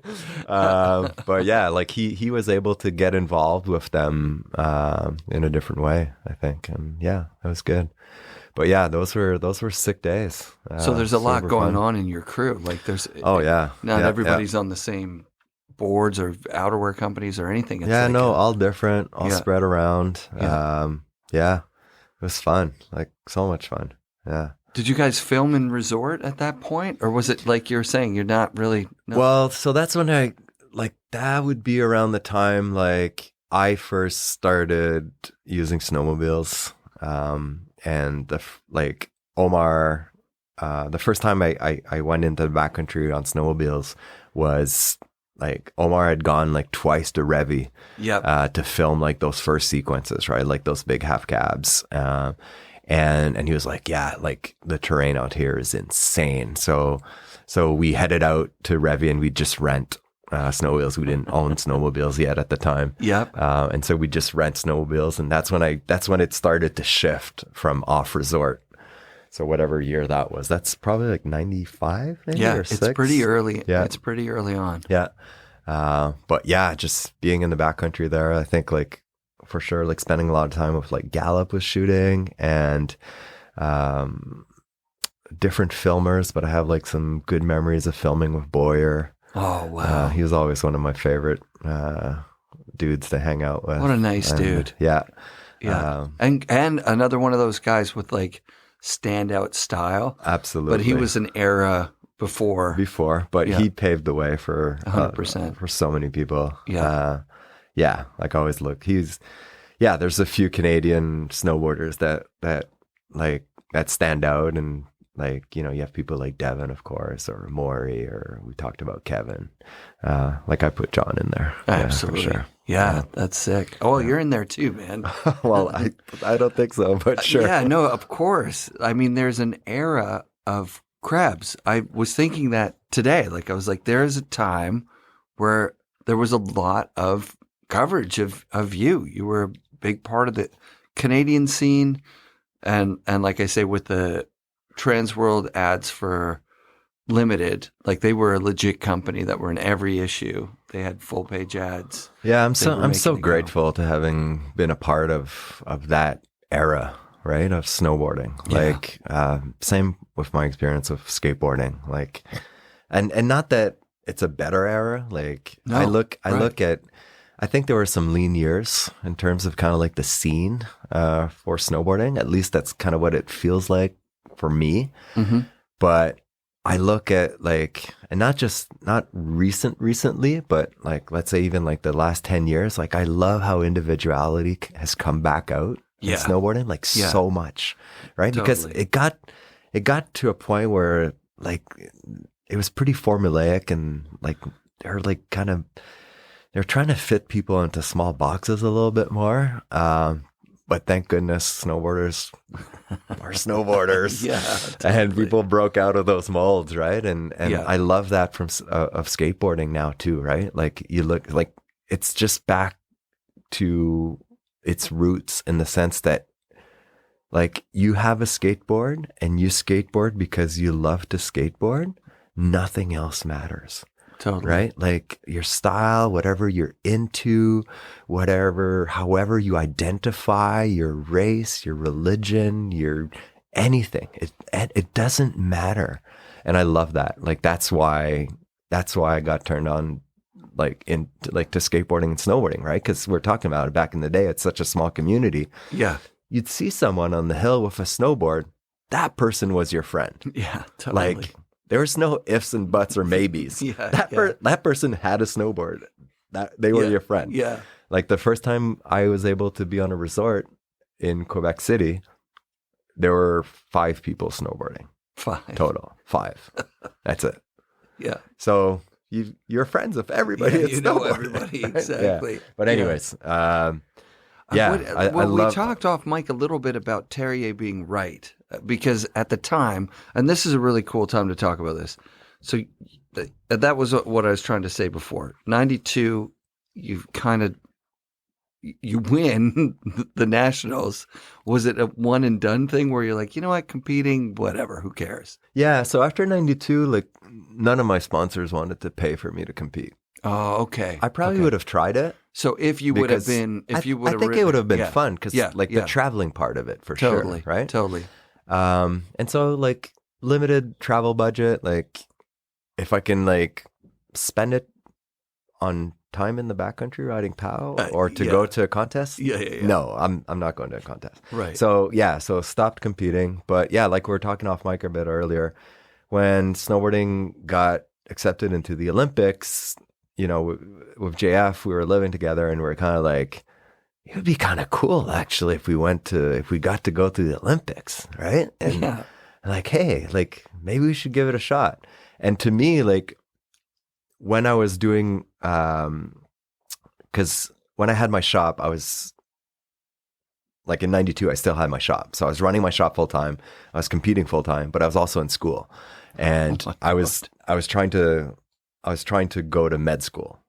Okay. So like when I was in school, like I was focused, right? And in Cégep, there's a sports study program. Cool. Cégep is the transition between high school and university. It's kind of like prep college or something like that. Okay. And so I was in the sports program Rad. in my Cégep. The only snowboarder, needless to say. Yeah. But the other people, like I'd come back. Like I remember this conversation I had I was in my chemistry lab, and my chemistry lab partner, he was on the Canadian national development team for swimming. Okay. And it's September and first class. And it's like, hey, how you doing? Good. How was your summer? He's like, well, I got up at 5 every morning, swam for 2 hours, hit the gym, ate, took a nap, got up at 4 in the afternoon, swam for 2 hours, hit the gym, went to bed, and repeat. And he was like, what did you do? Oh, I went out west, man. Like partied. It was so fun. Yeah, snowboarded on a glacier and just skateboarded, party. So Yeah. why I'm bringing this up is because when the Olympics became a possibility, like some people dedicate their lives Absolutely. and so much effort for a small shot at maybe going there. Yep. And I figured, we were talking about it with Jeff, like, hey, like, so yeah, maybe we invest 6 months of effort into this. Yeah. And yeah, let's give it a shot. So Go to yeah. the gym 3 times a week, Yeah. So party only on the weekends. So yeah, so with Jeff, we kind of set our goals to that. Yeah. That summer there was like a national team qualification event on the glacier. Both JF and I made the cut for the A team. It was like a 6-man A team. And then that summer, that fall, we went to Sauce Fe to ride pipe in the fall. Amazing. And yeah, that was fun. And then, we both fell short. We didn't make it, but we came close. And So it was fun. You were both the alternates, though, right? Yeah. So there was a 6-man team, and Canada sent 4 men to the Olympics. Right. So yeah, Chucker, Brett Carpentier, Trevor, and I think it was Drew, actually. Drew Glover? Yeah, was that the might be 4th right. guy? Yeah, Drew Glover. Yeah. Was the 4th guy. Holy shit. Yeah. So it could have been you and Yeah. JF if the Yeah, chips no would have biggie. fell a little different. But yeah, that came up because we're talking about Hawken, right? And A little bit. Just how he about had how he come was out actually on- right. Yeah. So him Yeah. being Norwegian, I think he had insight into how the IOC functioned. Yes. In a way that like Olympics was never like on my radar so much growing up. Scandinavians give a shit Yeah, about Winter yeah, Olympics. yeah. Like big And at the time. time, like it was a big deal, right? Yes. Yeah. And for a Norwegian, because he would have like he was the clear favorite to win. There's a right? good Like, chance he would have no- won. Yeah. I know I've said it before that he wasn't guaranteed to win. I said it with No, Todd no, Richards, it's guaranteed. But he was Yeah. winning everything. yeah. Yeah. I remember Todd pre-Olympic, like Todd Richards. Yeah. Like the guy was a machine. He Machine. got into machine mode. Yeah. I remember him at the Classic, at the West Beach Classic, the pre-Olympic year. Yeah. And he did this on purpose because he was training to do this. He showed up for his contest run without a practice run, like on purpose. What? Just to prove to himself Yeah, that yeah. if like I don't know, like I'm just interpreting. Of course. But like if something happened and just so mentally he was strong enough that even if he hadn't practiced in that pipe, he could like lay down his run. And of course he Unreal. did because he's Todd Richards. Yes. That's so sick. And that's like, I think like, had he started doing like those like wet cats? I think wet cats are right at that era. time. Yeah. But yeah, he was at that time, he was like kind of the ultimate competitor. He certainly was. Yeah. Like he was the only real rival to Terrier at that time. Although I've heard a lot of competitive pipe guys go, yeah, I could have beat Terrier on a good day, you know, bit of back and forth there. It's funny because I just had this memory come back to me because the first time I ever traveled to the U.S. to snowboard was back east, and they had the Green Mountain series in Vermont, and that's the first time I saw Todd Richards actually. Oh, sick. Like we're both like Grom amateurs. Yeah, And, yeah. Well, he wasn't. I was a Grom amateur. He was already like ripping. But this is like probably like 1990 Wow. or 89. Yeah. Yeah, Anyways, I yeah. just had that memory come back to me. Oh, Like, that's amazing. yeah, That's like amazing the that Noah you went to Brandon, it. Noah Yeah. Brandon years. Oh, yeah, Noah Brandon. Yeah. Best style. That's so sick. Yeah, there was the academy down in, was it in Vermont or was it, Seth Westcott went there. Mark Fawcett trained there. Oh, that academy. Yeah. Jeremy yeah. Jones Yeah. trained there. Yeah. And, Yeah. I think this is a bit before that. yeah. But yeah, the Green Mountain series, like all the East Coast cats from those days, like they all did that. Like Brushy Ford too. Yeah. Ford, Jason did that. Yeah. Brushy, Todd Richards, Noah. So is it anyway. after the Olympic year, the first Olympics, that you transitioned from like limited to Salomon? Like, is there a couple of years in there, or So I never rode for Salomon. right? Like Solomon's just a, you mean for the Yeah, job. like, so Yeah. did you So stop? what happened is I had 3 bad injuries, Oh, shit. like kind of back to back to back type Yeah. of thing. Yeah. And I remember the exact single moment when I decided I was not going to be a pro snowboarder anymore. So I think like I had like those injuries weighing on me a little bit. Yeah. And I'd always wanted to do well at the classic, right? Like, Yeah. or whatever, with all the different names that Sure. that had, like the Sims Invitational or whatever, right? Yeah. Yeah. But the classic was like, it was an international contest. Yeah, and it was like, at Whistler. it felt like the home contest, right? Yeah. And it's Yeah. like, it's the spring and end of the season anyways. So yeah, broke my ankle like the day before, like skateboarding, like shit. just so stupid, like, no. like riding well anyways. And then like, hurt my back, did two collarbones. Oh no. And this all happened like in about like 12, 16 months Okay. of all these injuries back to back to back. And Yeah. like mentally it was just taxing. And I think I was at the point where, you know, like your body's not where your mind thinks it can be. Like your mind kind of sees like where you should be in terms of your riding, Yeah. but your body's continuously trying to catch up. And so I was getting a little taxed with that. But it's when Chucker did those double Oof. Michael Chucks. That was a big deal. I remember like I was like because I had hurt myself. I wasn't competing and I was at the bottom. And when I saw that, it was the first time I ever saw one of my peers, like another pro, do something. I was like, okay, I'm not doing that. I'll never do that. I'll never do that. Yeah. And that to me was like, that's like kind of like if you're a hockey player and you go into a game, like, and you don't think you can win, Yeah. like, Yeah. get off the ice. Why are right? you like, there? why are you there? Yeah. Yeah. And so when I like, and not that I like, there's a lot of really good snowboarders that are doing a lot of really Right. incredible things that I never did. Sure. But as long as it in your mind, Yeah. like that's a possibility, Totally. then you're still in the game. Mm-hmm. But that moment, I was like, because that was not only like, it was big. It was really the size. It was really, really It big. was really big. Yeah. And I was like, okay, like if I was like 100% right now and like I gave everything I had and I did a straight air as Yeah. big as I could, Yeah. I wouldn't go that big Right. on a straight air. Right. And that for me was it. And I remember calling my sponsors and I called my sponsor and told them like, okay, stop sending the checks. Whoa. And they freaked out. I remember, Oh, yeah, shit. like Randy at the con was just like, are you sure? Yeah. I'm like, yeah, like I'm done. He's like, okay. Cause like, I could, you could milk that for a while. That right? never happens. Nobody's But- ever been on the show before and said, hey, you know what? Then I called my sponsors. I said, yeah, I don't need to be paid anymore. Well, Like, I mean, It's if I'm always not, the other way. It's always No. like, hey, man, what the hell's going on here?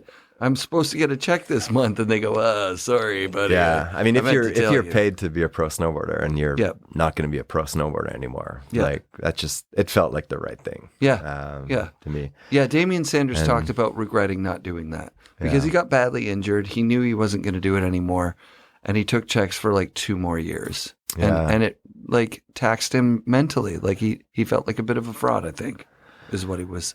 I mean, it's to each their own, right? Yes. But what's important Yes. is to be at peace with whatever decision that you take. Yeah. And How so, old were you at that point? Where 27. You did that? 27 years old. Yep. And 27. it sounds like you'd stopped the schooling to pursue this as a full-time Yeah, thing. I wasn't.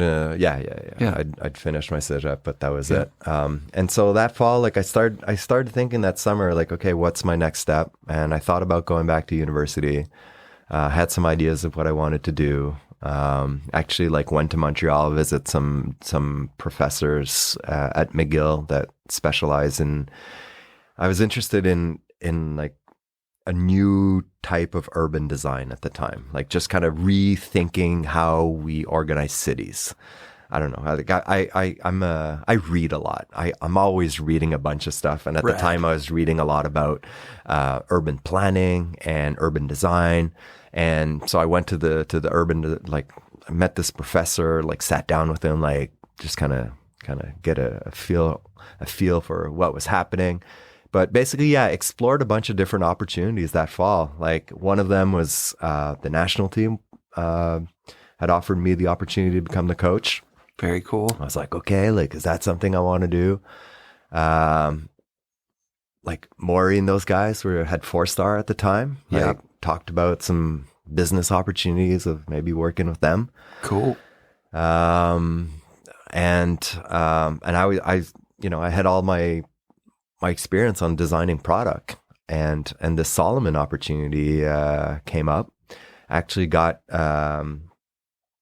connected through Brad Stewart, the founder of Bonfire. Rad. And Brad knew Perry because they had been both on the board at SIA for, the snowboard, blah, blah, blah. Interesting.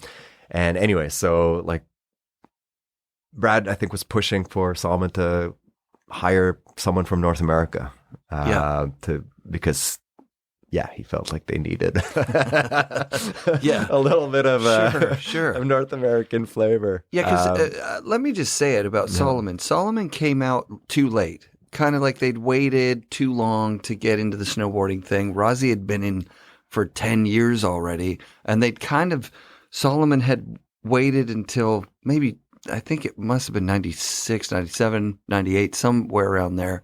They came out and they were kind of boasting about like, all right, we're the best ski company in the world. It's about time you had the best snowboard in the world. But that was on purpose. Right. Like they didn't come out too late. Okay. That was planned. Okay. Like Salomon is a company at its roots driven by innovation. Okay. And they could have put out a cookie cutter snowboard. Right. 3-4 years before they put out the snowboard they put out. Right. That was part of the plan. That was the deal. That was the deal. Like they wanted to come out with something that would shift the market. Sure. And it did. Right? Like their board brought in that cap era. For better or for worse. We tried. Right? I remember demoing them at Whistler. Yeah. And being like, these ride really well. They did not offer them to the boardroom like they were doing, like we're going to do, like we're going to back up our good accounts already or whatever. I remember being like, they're too plain. They're too boring. But that was all on purpose. They did right? ride Like that was the era of the crazy graphics. And like, it's going to sound like I'm defending them. No. Like I wasn't part of the company at that point. Right. But I've had because Jason Ford. Yep. Like was intimately involved in all that development process of the first boards. I could see that. And so we've had a lot of conversations. His first about board that. with Ride, right? Like it was like a Jamie Salter company, and they had some graphic designer with like spark plugs and pixelated shitty graphics. And he just sprayed the his hot pepper. and the hot pepper. Exactly. So he had his board, with gold spray paint on it. Yeah. And Salter sees it and goes, well, what the fuck is this? He goes, like, I don't care what graphic you put on it because I'm just going to spray paint it gold. Yeah. He's like, well, why wouldn't we do the gold graphic then? And so I can see a direct correlation between the original Ford board, not the cartoon one, but the original Ford board, and there was metal fleck in those amazing. Oh yeah, like his influence. I know, on the board development was huge. I could see that, and the graphic, like for sure. Like they had you have to remember at the time, like the pros that they had developing those boards, like Michelle Taggart, like Jake Blattner. Like they had some heavy hitters. When was like Daniel Frank there? Another year or two later? Daniel's a bit later. Okay. Daniel's a bit later. Yeah. He wasn't there like when they launched the boards. Okay. Yeah. They signed him after. Yeah. But anyhow, so yeah. So for me, Salomon flew me out for an interview. Rad. Have some funny stories about that. Where do they fly you to? So their headquarters are in Annecy, which is 30 minutes outside of Geneva. Mm-hmm. So this is like I did 2 video conferencing interviews in 99. Whoa. So I had to book, there's one place in Squamish that you could rent a video conferencing setup. What? And so I drove down to Squamish, did like video interviews. So I did the first video interview with the HR and then the second video interview with the snowboard people. And then after the second video interview, they're like, okay, like we want to fly you out. Rad. And they email me like, it's like December like 12th or whatever. And they're like, we want to interview like ideally before Christmas. So I'm like, oh, well, sure, let's go. Right. Yeah. So anyway, so they buy me this business class ticket on KLM through Amsterdam. So it goes Vancouver, and yeah, you see where I'm going with this, right? Vancouver, Amsterdam, Geneva. Yeah. And so I go to Annecy, do like full round of interviews with all the different heads of departments. Like I'm there for like 36 hours. It's pretty in and out. But everything goes well. I fly back, and the layovers in Amsterdam are pretty short. Like I didn't have time to go to Amsterdam. Yep.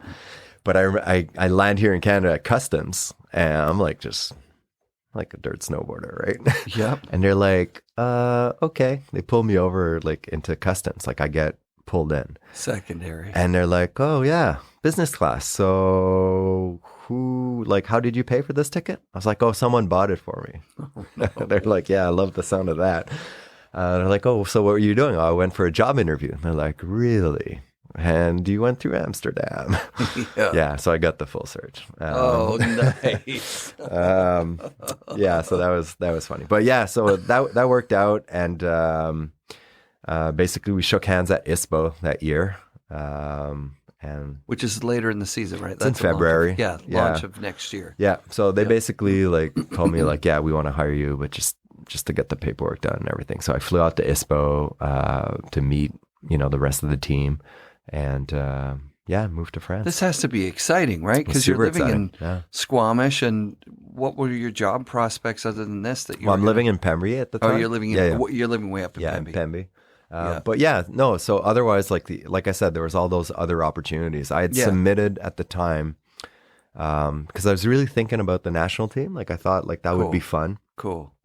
But the national team at the time was underfunded or not funded, and unorganized. Mm-hmm. And I had served as the Canadian coach for the 2 first World Cups of the season that year. Yeah, and it's like they were in Whistler, and it was pretty cool. Like I was able to I gave like Mikey Renz like a start. Sick. Like it's like yeah, Mikey, this is your chance. Like epic. So I was able like to squeeze in like some kids that I knew like were the like that had they were the future of snowboarding for us, right? For Canadians.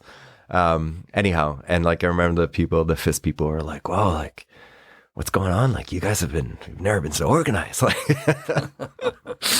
and that's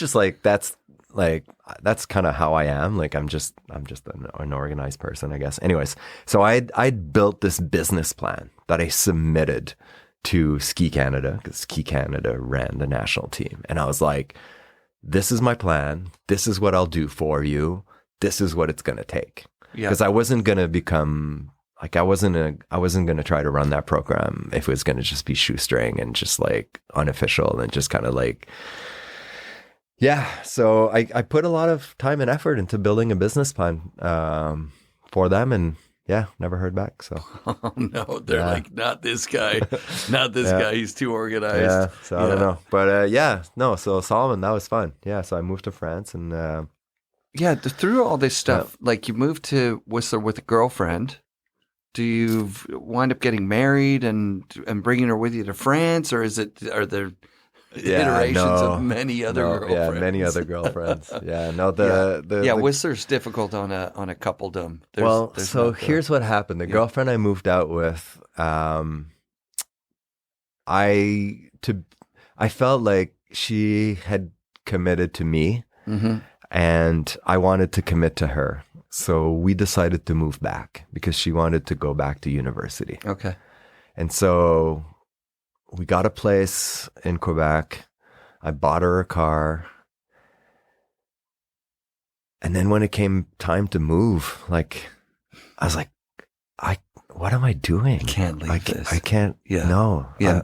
Snowboarding's what I want to do right now. Mm-hmm. And so I split up. Wow. And I chose snowboarding basically, right? Like, remember, like when you were kids, like I remember when I was a kid, like girls would always be like, "You're always skateboarding. It's your skateboarder. It's me." Right. So like, she didn't say that, but no, that's what it came down to. And yeah. I chose to snowboard. Yep. Yeah. So yeah, no. So I had girlfriends, of course, like throughout. I'm sure they would prefer I don't name them, so I won't name them because like many of them are known in the snowboard world. Sure. Yeah, no, just kidding. But yeah, no. So when I moved to Whistler, I did have a girlfriend at the time in Whistler, and that was hard. You know, we tried to make it work, but she had things going on and on her end, and she had her career, and yeah, you know, her snowboard career was taking off, and so yeah, like those are choices you make in life, right? So, totally. Yeah. So yeah, nope, didn't bring any. So you moved to France, and you're single dude living in France. Yeah. Dream job? Would you say? Would you call it a dream job? Well, at this point, like I'd already been in the industry, like not only from like kind of the athlete side, but from the other side for a long time, so right? Long, yeah. Like both from the shop, with Limited. Yeah. So it wasn't like you're plopping me into like something I didn't know. Yeah. So was it a dream job? Yeah, it was super fun, but I learned very hard lessons the hardest way that you can. Not to dwell on it, but in a nutshell, like I quickly got some promotions. Yep. Quickly became in a position where I was overseeing like people that had been working at Salomon for 20, 30 years. Wow. Yeah. Managing like a pretty big team. Yep. At the time, our team manager, Will Gilmore, who was a member of the OG Rev team back in the day. Wow, cool. Quit. And so I ended up in a position where I was overseeing all 3 product lines, all marketing, and my team manager quit, and I was overseeing all the team. Holy shit. And that's way too much. Yeah, sure. But you know, like I'm the type of guy, like you just put your head down and you power through it. And anyways, to make a long story short, I got really sick. I burnt out. Mm-hmm. I burnt out and got really sick. Sorry to hear that. That sucks. Well, you know, like you learn lessons in life, right? And the lesson I learned there is like sometimes you need to ask for help, right? And I didn't ask for help. I was like, I'm gonna do this all on my you know, like So I had to take some time off work and kind of readjust my role, and you know, so like I'm talking about that because it was like I have so many lifelong friends that I've met, both outside of Salomon in France, but within Salomon also, both riders, but also just my fellow coworkers. Cool. That I'm still in touch with, and like I go visit, like, you know, every so often in Europe. Oh, that's dope. Like really, really cool people who are involved in that company. One of the things that when you were talking about flying back to meet with the professor at McGill, and when you're talking about taking on this stuff at Salomon, and you know, moving quickly ahead of people that have been there a long time, Derek Height talked about it when he went into filmmaking, right? So he gets in there and he's looking around. He's going, "Holy shit! You got a guy who just sets up the lights, and you got a guy who just turns on the lights, and you got a guy who just unplugs the lights." Yeah. Couldn't one guy set up and turn on the light and unplug? Who's in charge here? And he would go up to like the producer and say, "Oh my God, you're shooting this from the wrong angle. I can't believe all these people are just standing around and nobody's telling you this should be shot from this, and the lights should be over here, or whatever. Yeah, I'm and zero surprised. Yeah. That Derek talked about that way. And then the producer, most people would never do that. And so the producers would be like, holy shit, we got to like get this guy involved in a little bit more stuff. So I'm seeing the kind of same energy with you where it's like, most people would apply to like read the book. Okay, what's the course at McGill? Okay, I guess I have to do some sort of civic planning. I'll do my bachelor's and then I'll do my underdegree in this and I'll do this and that. You're straight to the source. You're like, I want to do this. What is it? Yeah, what's it going to take? You got to make the system work for you, right? Right. And that comes from snowboarding. That comes from skateboarding. I think it's the hustle, yes, right? Yeah. I mean, I did the same thing when I chose to go back to university. This is incredible because how old were you when you decided to go back? So I'll tell you my first class in university ever. Yeah. I'm 35. Oh, there's like 450 people. Wow. In the classroom. It's a first year intro economic course. Yep. And one of the first thing the professor asks is like, okay, so who's straight out of high school? Raise your hand. And like 350 hands go up. And I'm like, uh-oh. I quit my job for what? Like, and I'm like, at that point, I'm just like, oh, was this a mistake? Oh, wow. But, two things I want to say to that. Like one, Derek Height, what a beauty. Like I remember, because when I started going to Revy, snowmobiling, like with Omar, that's when Derek was on Burton at the time. And so Derek was part of our crew. Cool. So I did a few drives back and forth to Revelstoke with Derek, and we got to know each other pretty well. And he is one of the smartest individuals I've met. So I'm not surprised that like all the success that I hear, like we're not in touch, but all the success that I hear that he's having, like zero surprise, right? Like he's always had his game so dialed from day one. Yeah. So when I went back to university, I'll tell you this funniest, like it's a quick story, but so I did like a few undergraduate classes and then like it took me a while because I went back for one. I wanted to become an actuary. That's when I went back. I don't even know what that is. So an actuary is basically someone that calculates probability of risks and determines the price of insurance. Got it. Cool. It sounds kind of boring like that. Sort of. But I had a vision of what you could do outside of insurance. Just like if you think of like this atmospheric river that we're experiencing right now. Yep. And the chaos that it has caused, right? Like there are models that can help you predict probability of risk for things like that, right? And I was just interested in probability of risk, right? Like I feel like there's so much uncertainty in life, right? Yep. And putting a number on that is something I was interested in. Anyways, sure. I'm not gonna I'm not gonna geek out too much. No, it's cool to see it light up. It's rad. So when I went back to university, that was my original plan. I kind of took a few classes in economics, and I was like, whoa, I can actually like try to answer these same problems, but with a human element. And after taking a few classes, undergraduate classes, I was like, okay, like I was looking at like the number of credits you need to get an undergraduate degree and the level of the classes. And I'm like, okay, this is going to be a great waste of my time. I need to get to graduate studies ASAP. Wow.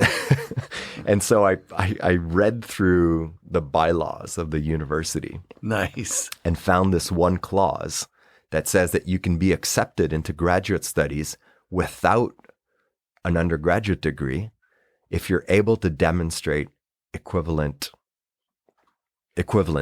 basically. Sure. So I'm like, I can do that. Like I have like tons of life experience. Like, like, oh yeah, nailed it. Okay. Yeah. I'm going for that. So I set up an appointment with the dean of our department, knock on his door. He's like, yeah, what's up? I was like, hey, Mr. Andofato, like, here's my plan. Like, I want to get into the master's degree. I don't have an undergraduate degree. I think I'm wasting my time. He's like, oh, I'm interested. Tell me more. Nice. And so basically, I don't have an undergraduate degree, and they accepted me straight into the master's degree. Come on. Yeah. And he was like, okay. Like, we chatted for 2-3 minutes. He's like, okay, what classes have you done? Like, what grades? And I was just, good grades. And he's like, okay, do these 3 courses. And if you get an A average in these 3 courses, I'm going to accept you. Like, we need to, like, he's like, it'll have to be approved by different levels. Yeah. But basically, like, I'll get you in.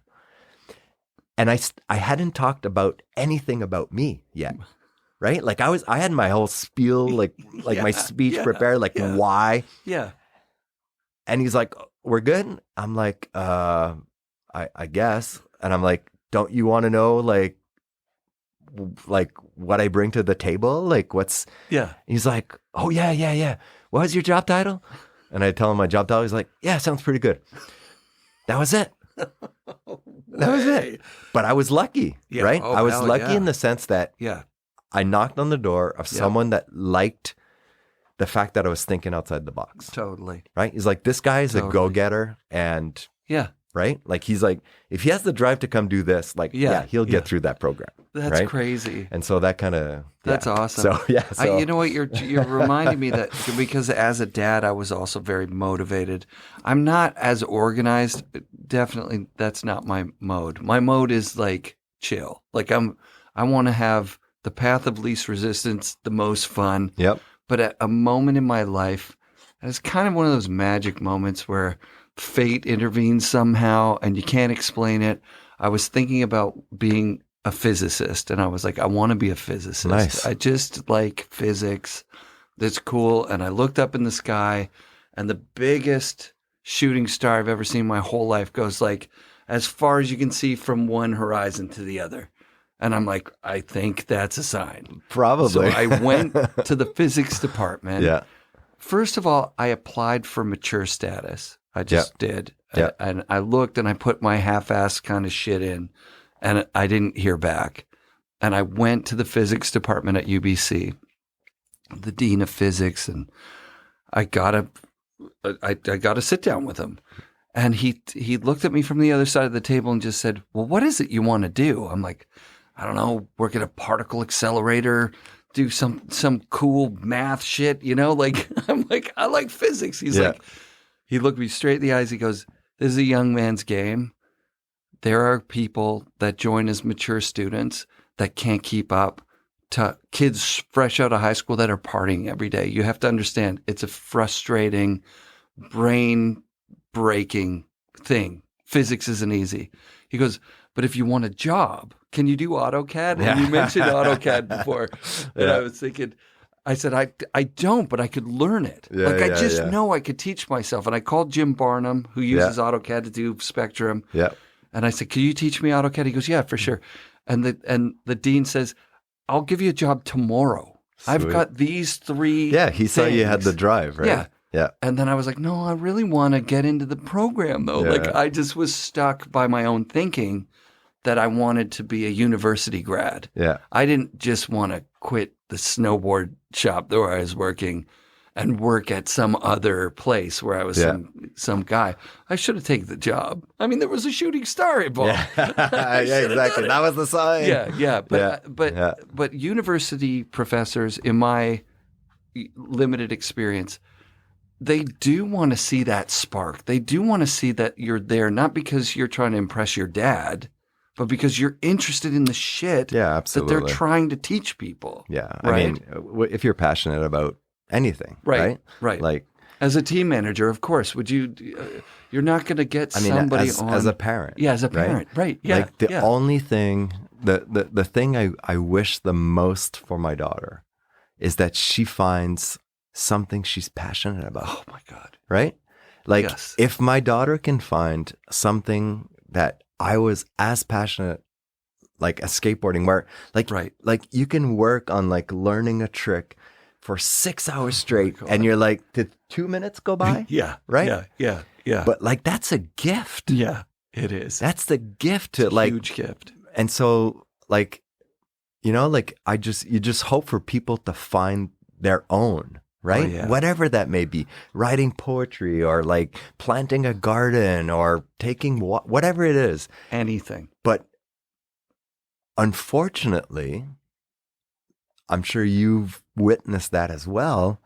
Like so many people don't find that in their lives. And that's sad. 99%, That's sad, it feels like. right? Like that's Yeah. sad. Like I Yeah. feel so fortunate. Yeah. I found it with skateboarding. Yeah. I found it with snowboarding. Yeah. I found it right now with my academic career, like with my research. Like it's like I feel so fortunate. Yeah, Yeah. you're living in a truthful, passionate way. It's my greatest fear that my kids don't find something that they're passionate about. And hear watching you. them and you know, supporting them in whatever endeavor that they're doing. Yeah. I find it even with relationships, if they're trying to get into a relationship, it's just so fun to watch that happen and be like, oh, is this going to be, Is this the one? they're falling Is in this it? love? Yeah. Like, oh, that's so sick. Yeah. And really, the passion you're talking about is falling in love with life. Absolutely. Like, I went Yeah. for carpentry. I did my training. I graduated Yeah. at the top of the class. I got a job right out of school. And I got out there and I was like, this is what we're doing? Oh, I fucking hate this. Yeah. There was a day that I was at work that I packed up my tools and I went home at the end of the day and I got in my car and somebody came running out and they're like, where are you going? And I was like, I'm going home. And they go, it's first coffee break. It's 9 o'clock. You've been here for 1.5 hours. You thought that was it. Eh? I would have sworn on oath that I'd Ouch. been there 8 hours. Ouch. Yeah. And I went back to my job at the snowboard shop. Yeah. And time started passing quickly again. Yeah. And I talked about snowboarding. Yeah. And I went snowboarding and I learned about what's coming out, what's Limited got, what the hell's a power band, you know? Yeah. Like You gotta be Yeah. true to yourself. Yeah, right? yeah. You gotta be true to yourself. Well, I found in it that on sense. here in snowboard podcasting 100%. Yeah. Like the idea that there's someone like yourself that's got such an incredible story out there that you've got a whole new incredible story. When I Googled you, like you're doing well with your academic stuff. Like, Yeah. It's again, like I feel privileged to have the opportunity to do this. Right.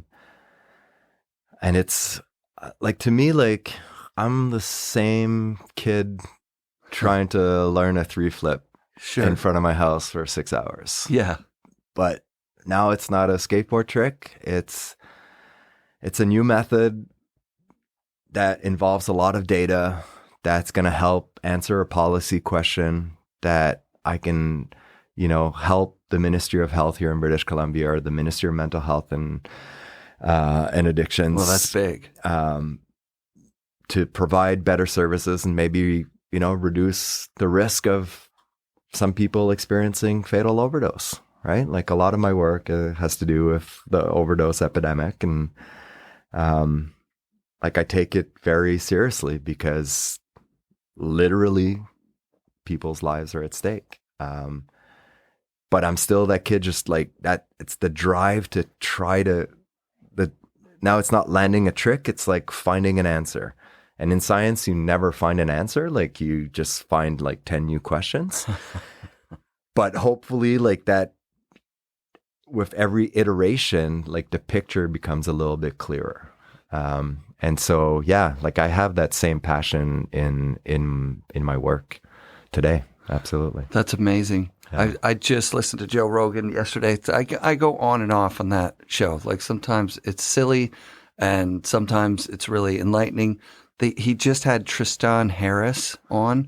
Sorry, he's a guy who does. I'm not sure. No. Yeah. They were talking about the proliferation of this, what I think they were calling the third generation of artificial intelligence, which is like big data, like artificial intelligence designed by artificial intelligence to be more efficient at looking at data. And they were saying the scary thing is with no regulations on how we got here. So Facebook, Instagram, TikTok, these these things that take your data and know more about you as an individual than you know about yourself, they're not coming up with outcomes like what you're talking about, like saying, hey, you're at risk for this, you're at risk for that. I mean, there are huge ethical implications to the use of AI. Yeah. It's largely unregulated. That's the scariest part. I'm not going to sit here and say I have the answer, but it's something we absolutely need to be aware of. Feel better if I knew someone like you was working on it. Well, I mean, I incorporate AI in my work. Cool. So I'm currently doing my PhD, and my PhD is a joint PhD in health sciences and computing science. Wow. So I'm working on deep learning and machine learning applications in the context of my work. And it's, but what we need to be aware of is that often a lot of not all, but a lot of the biases or the ethical considerations that are going to be incorporated into AI are because of inequities that exist in society before data is created, right? So let's say like I would be in the US and I would use US data for some type of application for health. Mm-hmm. There's a correlation with access to healthcare and socioeconomic status. And there's a correlation between socioeconomic status and racialized minorities. Oof. And so, the algorithm that I'm going to develop is going to be influenced by the data that it's fed. Right. But the data that it's fed is not necessarily going to be representative of the equitable society that we aspire to. Right. And so all of these things need to be taken into consideration when these are developed by like Facebook or Google with a profit in mind. Right. They don't care about that, right? Because like that's about predicting, the metric that's going to generate the most ad revenue. And that's a scary thing. It's funny you talk about Joe Rogan. Like I don't listen to him. I don't blame you. But a lot of people don't. But one of my favorite, like his podcast with Elon Musk, like the famous one where Elon like smokes with him. Some weed. Yeah. Like that one was like a fabulous one to me. Isn't it straight talk about like the real fear of AI? And Elon is like, the way he talks about it there is very lucid, right? And he's like, I'm trying to make people understand, but they won't listen to me. Right? Yeah. But like anything, a technology is a tool, and it can be used in good ways or in bad ways. Well, the way they were talking about it was essentially we have, I'm going to get this wrong, but prehistoric emotions, and we've got medieval infrastructure, and we've got godlike technology, right? Like we're still locking people in cages. That's nuts. Yeah, that's an interesting. We're still making a lot of our decisions with our lizard brains. Yeah, and we've got this technology that, I mean, if there's something out there that knows more about me than I do, and that's not hard. That wouldn't be hard to do. Yeah, I haven't spent a lot of time figuring out myself. We can't fall into the position of like fearing the unknown. Oh, absolutely. Right? There's no fear. So AI is not like it's not like this black box that's going to take over the world. We're very far from not that human thinking technology. Totally. But and for years I've said this to friends. I've never said it on the mic before, but I think it just seems so straightforward that the kind of technology that we have for profit, we should also just be incorporating into our not-for-profit government. Like, so if you want to actually vote on an issue, then the issue should be transparent. And they're doing this in Taiwan, they were talking about. So what they do is they identify issues where people are divided the most. Okay. And then they take the two groups and they use technology to find where they have some overlapping. Some common ground. And then they start at the common ground and they try and work out from there. And in that way, they come up with solutions that are, democratic in ways to solve problems. I mean, so I was saying 10 years ago, look, if you had a phone where, your obligation as a democratic citizen was, you have to go on your phone 10 minutes a day and you got to vote about the things around you. Do you want to fix a pothole? Do you want to fix a school? Do you want to tear down the school? Do you want to put up a community garden? Whatever. So you got to go 10 minutes a day doing it. And then there's random checks that if you don't vote the same way, they're like, hey, you're not an active participant in this thing. You're suspended. You know what I mean? I mean, it sounds like 1984 or whatever, but I'm talking about, affecting change. Because when I vote for some person, I don't know anything about them. Yeah, I have no idea. Voting is complex. Voting is complex. Yeah. Particularly, I think, I don't know. Yeah. It's you give me a lot to think about there. It's a big concept for sure. But, in simple terms. Yes. My training, my fundamental training, are kind of like my framework on which I see the world as an economist, is that people respond to incentives, right?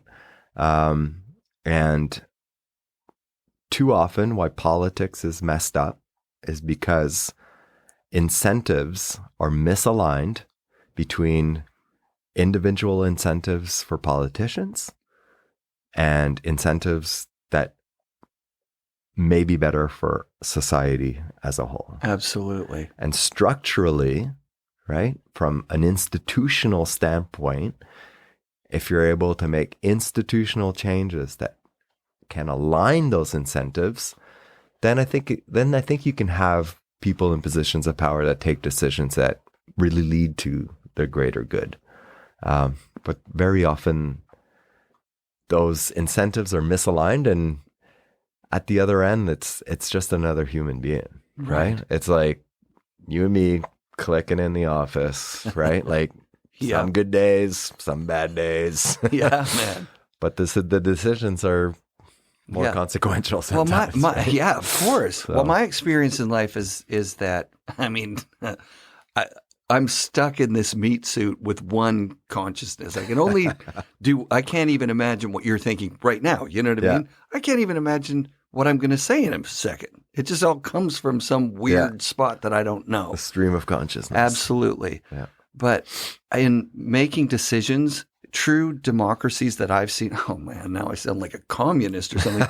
But anytime I'm in a real democracy where one vote gets you one thing, you know what I mean? And I'm talking about the co-op where we're in the basement of right now, and the last one I was at. It selects for loud voices, not for the common good, and it doesn't select because the people that have the best ideas typically seem to be introverts. So, okay. So here's an interesting thought. So I am going to be teaching my first university class in January. Rad. Can you sneak me in? And Can I sit in the back? And so why I'm bringing this up is because I'm going to bring this, like how technology can be used in constructive ways, right? So too often, in the same way of the example you just used, where it's kind of the loudest voice that kind of runs the show, too often in classrooms, when you try to engage students in active learning activities, right, you'll have like the few that are not shy to speak up. It's always going to be the same. And so like I've been preparing this fall for that class, and I have different technological solutions that I'm going to try in the classroom so everybody has a chance to express themselves, right? And they can do it in a way that's sometimes, anonymous. And that, what everyone is saying and sharing can be viewed real time by the class. But, they're going to do it through their phones because, everyone comes to the classroom with their phone. Yeah, man. And I'm hoping in that way that, it gives a greater opportunity for everyone to be heard.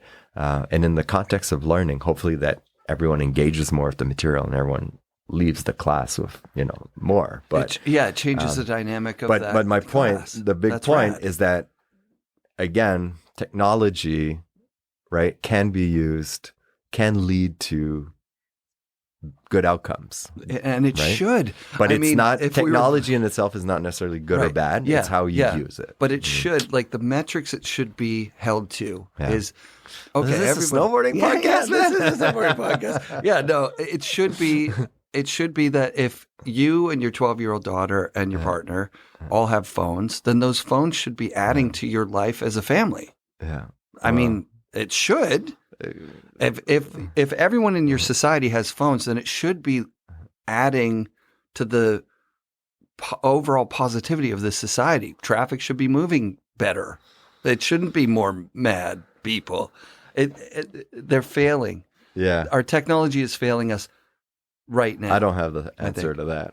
but I think that what you're talking about with including everybody in the class, encouraging quieter voices.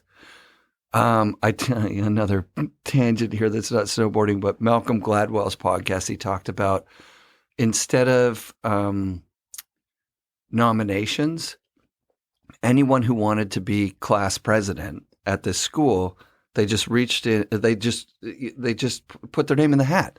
Everybody who wanted to, anybody. Yeah. And then at the end of the day, it was just a draw. There was like Just random. you pick out the thing and I'm the president. Yeah. Because that encourages kids who aren't performative Yeah. to get into a job that's not out in the general public anyways. Yeah. You're making And it's decisions. not just a popularity contest. It's not a popularity contest. Yeah. And then he said, would this work for the president of the United States? You go, well, hold on. First thing it selects for is already it's a 50% chance it'll be a woman. Second of all ethnic minorities are completely represented at exactly the right amount that they should be represented. It like complete or do we want to blow hard? You know what I mean? We want a popularity contest. Oh, in terms of socioeconomic status, also it opens a lot of doors. 100%. Yeah. That's an interesting thought experiment. It's kind of fun, right? So I think what you're doing with your class, it sounds like something along that same lines. I'm always super excited about good ideas, right? And I mean, that was one of the things in snowboarding was, you talked about having, wanting to learn about the past. I've always wanted to just learn what's going to be next. Like, step-ins. So like I really felt for that one. Cap boards. I felt for that one too. Yeah. I was probably riding cap board with step-ins while you were like, God damn it, we got to get sidewalls back, Yeah. And snowboarding was really, really exciting about that. I don't feel like there's been something, that's totally changed the game for me in snowboarding for a long time. Now I've got this sled that you might have seen out there in the parking lot. So I'm excited about that. Yeah. But I really needed to get my head out of my ass about it. And Mikey Rentz actually, through Mike Cicerelli, was saying, like, you got to enjoy the moment you get in your truck to go snowboarding to the moment you're home. Oh, yeah. Whereas sure. I was enjoying the turns and I was enjoying the snowboarding. Oh, it's too little. And I was hating everything else. It's too little. Yeah. That's my goal, that's a good approach because I definitely not being able for myself to enjoy like the door-to-door experience as you describe it right now definitely keeps me off the hill sometimes. Really? Right? Yeah. Well, I mean, I'm picky, right? Like I've had a lot of good days. Hell yeah. If it's just going to be like 2 hours in the car both ways, that's 4. Yeah. Like let's say up to Whistler from here. Yep. That's probably fair game, like with traffic and parking and absolutely, and then lift lines, right? So this fall, I'm taking with my daughter and my partner. I'm getting them to do a Abbey 1 course. Fun. I've started taking them in the backcountry. Amazing. Because like when we talk about that enjoyment of door to door, I find it more enjoyable if I'm on my split board, kind of earning my turns. Sure. Because that time, like I'm not frustrated because I'm standing in line. I'm teaching something very incredibly beautiful to my daughter. I'm with the whole family. Yep. So it's funny, this week I just got their I just got like their peeps and their probes and their Oh, wow. shovels delivered at the house. Yeah. And yeah, we're going to be doing the Abbey course with them like right before Christmas. And she's like, it's going to be small steps, right? Like, but Absolutely. this is an investment in my relationship with my daughter where, you know, when she's going to be like 18 or 24 or 30, like maybe it's like, you know what? My time with Pops is like a day in the backcountry. Like how awesome would that be? Oh, right? the best. So, Good. Yeah. but that's my attempt to try to enjoy it more door to door.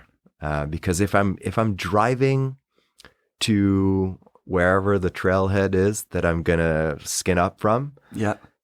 I know just that time in the car, I'm going to be in a better mood than if I'm driving knowing that I'm just going to go wait 90 minutes in line to get the first gondola, right? Like, and that's just kind of where I'm at. That's just me, you know? Yeah, no, that makes total sense. But yay, Mikey. The wisdom of Mikey. He's so smart, dude. Yeah, that coming through. But he's got it figured out in he's got it terms of figured out. enjoying life. Absolutely. Like, no And he's doubt. just had Big a shout out. kid. Big Yeah, shout out there, yeah. right? Yeah. So, love he's that kid. rad. Yeah. Yeah, he's a good kid. Yeah, it's a good place to end it on Mikey Rents. That guy's awesome. Yep. Thank you so much for being my guest on the show, man. Well, thanks for having me. That was super, super interesting conversation. And thanks Yeah. for your patience and Oh, hounding me dude, of down course, and totally getting worth me it. at the table. Totally worth it. Totally worth it. We'll have to get some turns in this year for sure. That would be fun. Yeah. And I have, because I've got boots on the ground at the local mountains, I've got a couple of tricks around town where you can actually have a pretty fun day without any waiting and get out of there before everybody says they do. I'll bring you up. I've got passes for Proofs you in the too. pudding. Yeah. I'll hold you to it. Yeah, we'll go. We'll have some fun, and you'll be back home with your kid by noon. You know what I mean? Sweet. Awesome. Looking forward to it. Sick, dude. Thanks. FNRad shoutouts this week to Senior Health Economist Emanuel Krebs for sharing his amazing life story with us. Special thanks to intern Josh and Rob Dow, who are quietly working behind the scenes to manage the social media and YouTube channel. Go and subscribe today and follow us at FNRad Podcast on Instagram. I really hope you're getting epic snow wherever in the world you live. And be sure to come back next week for another episode of the FNRad Snowboard Podcast, presented by Vans and brought to you by SIA Productions.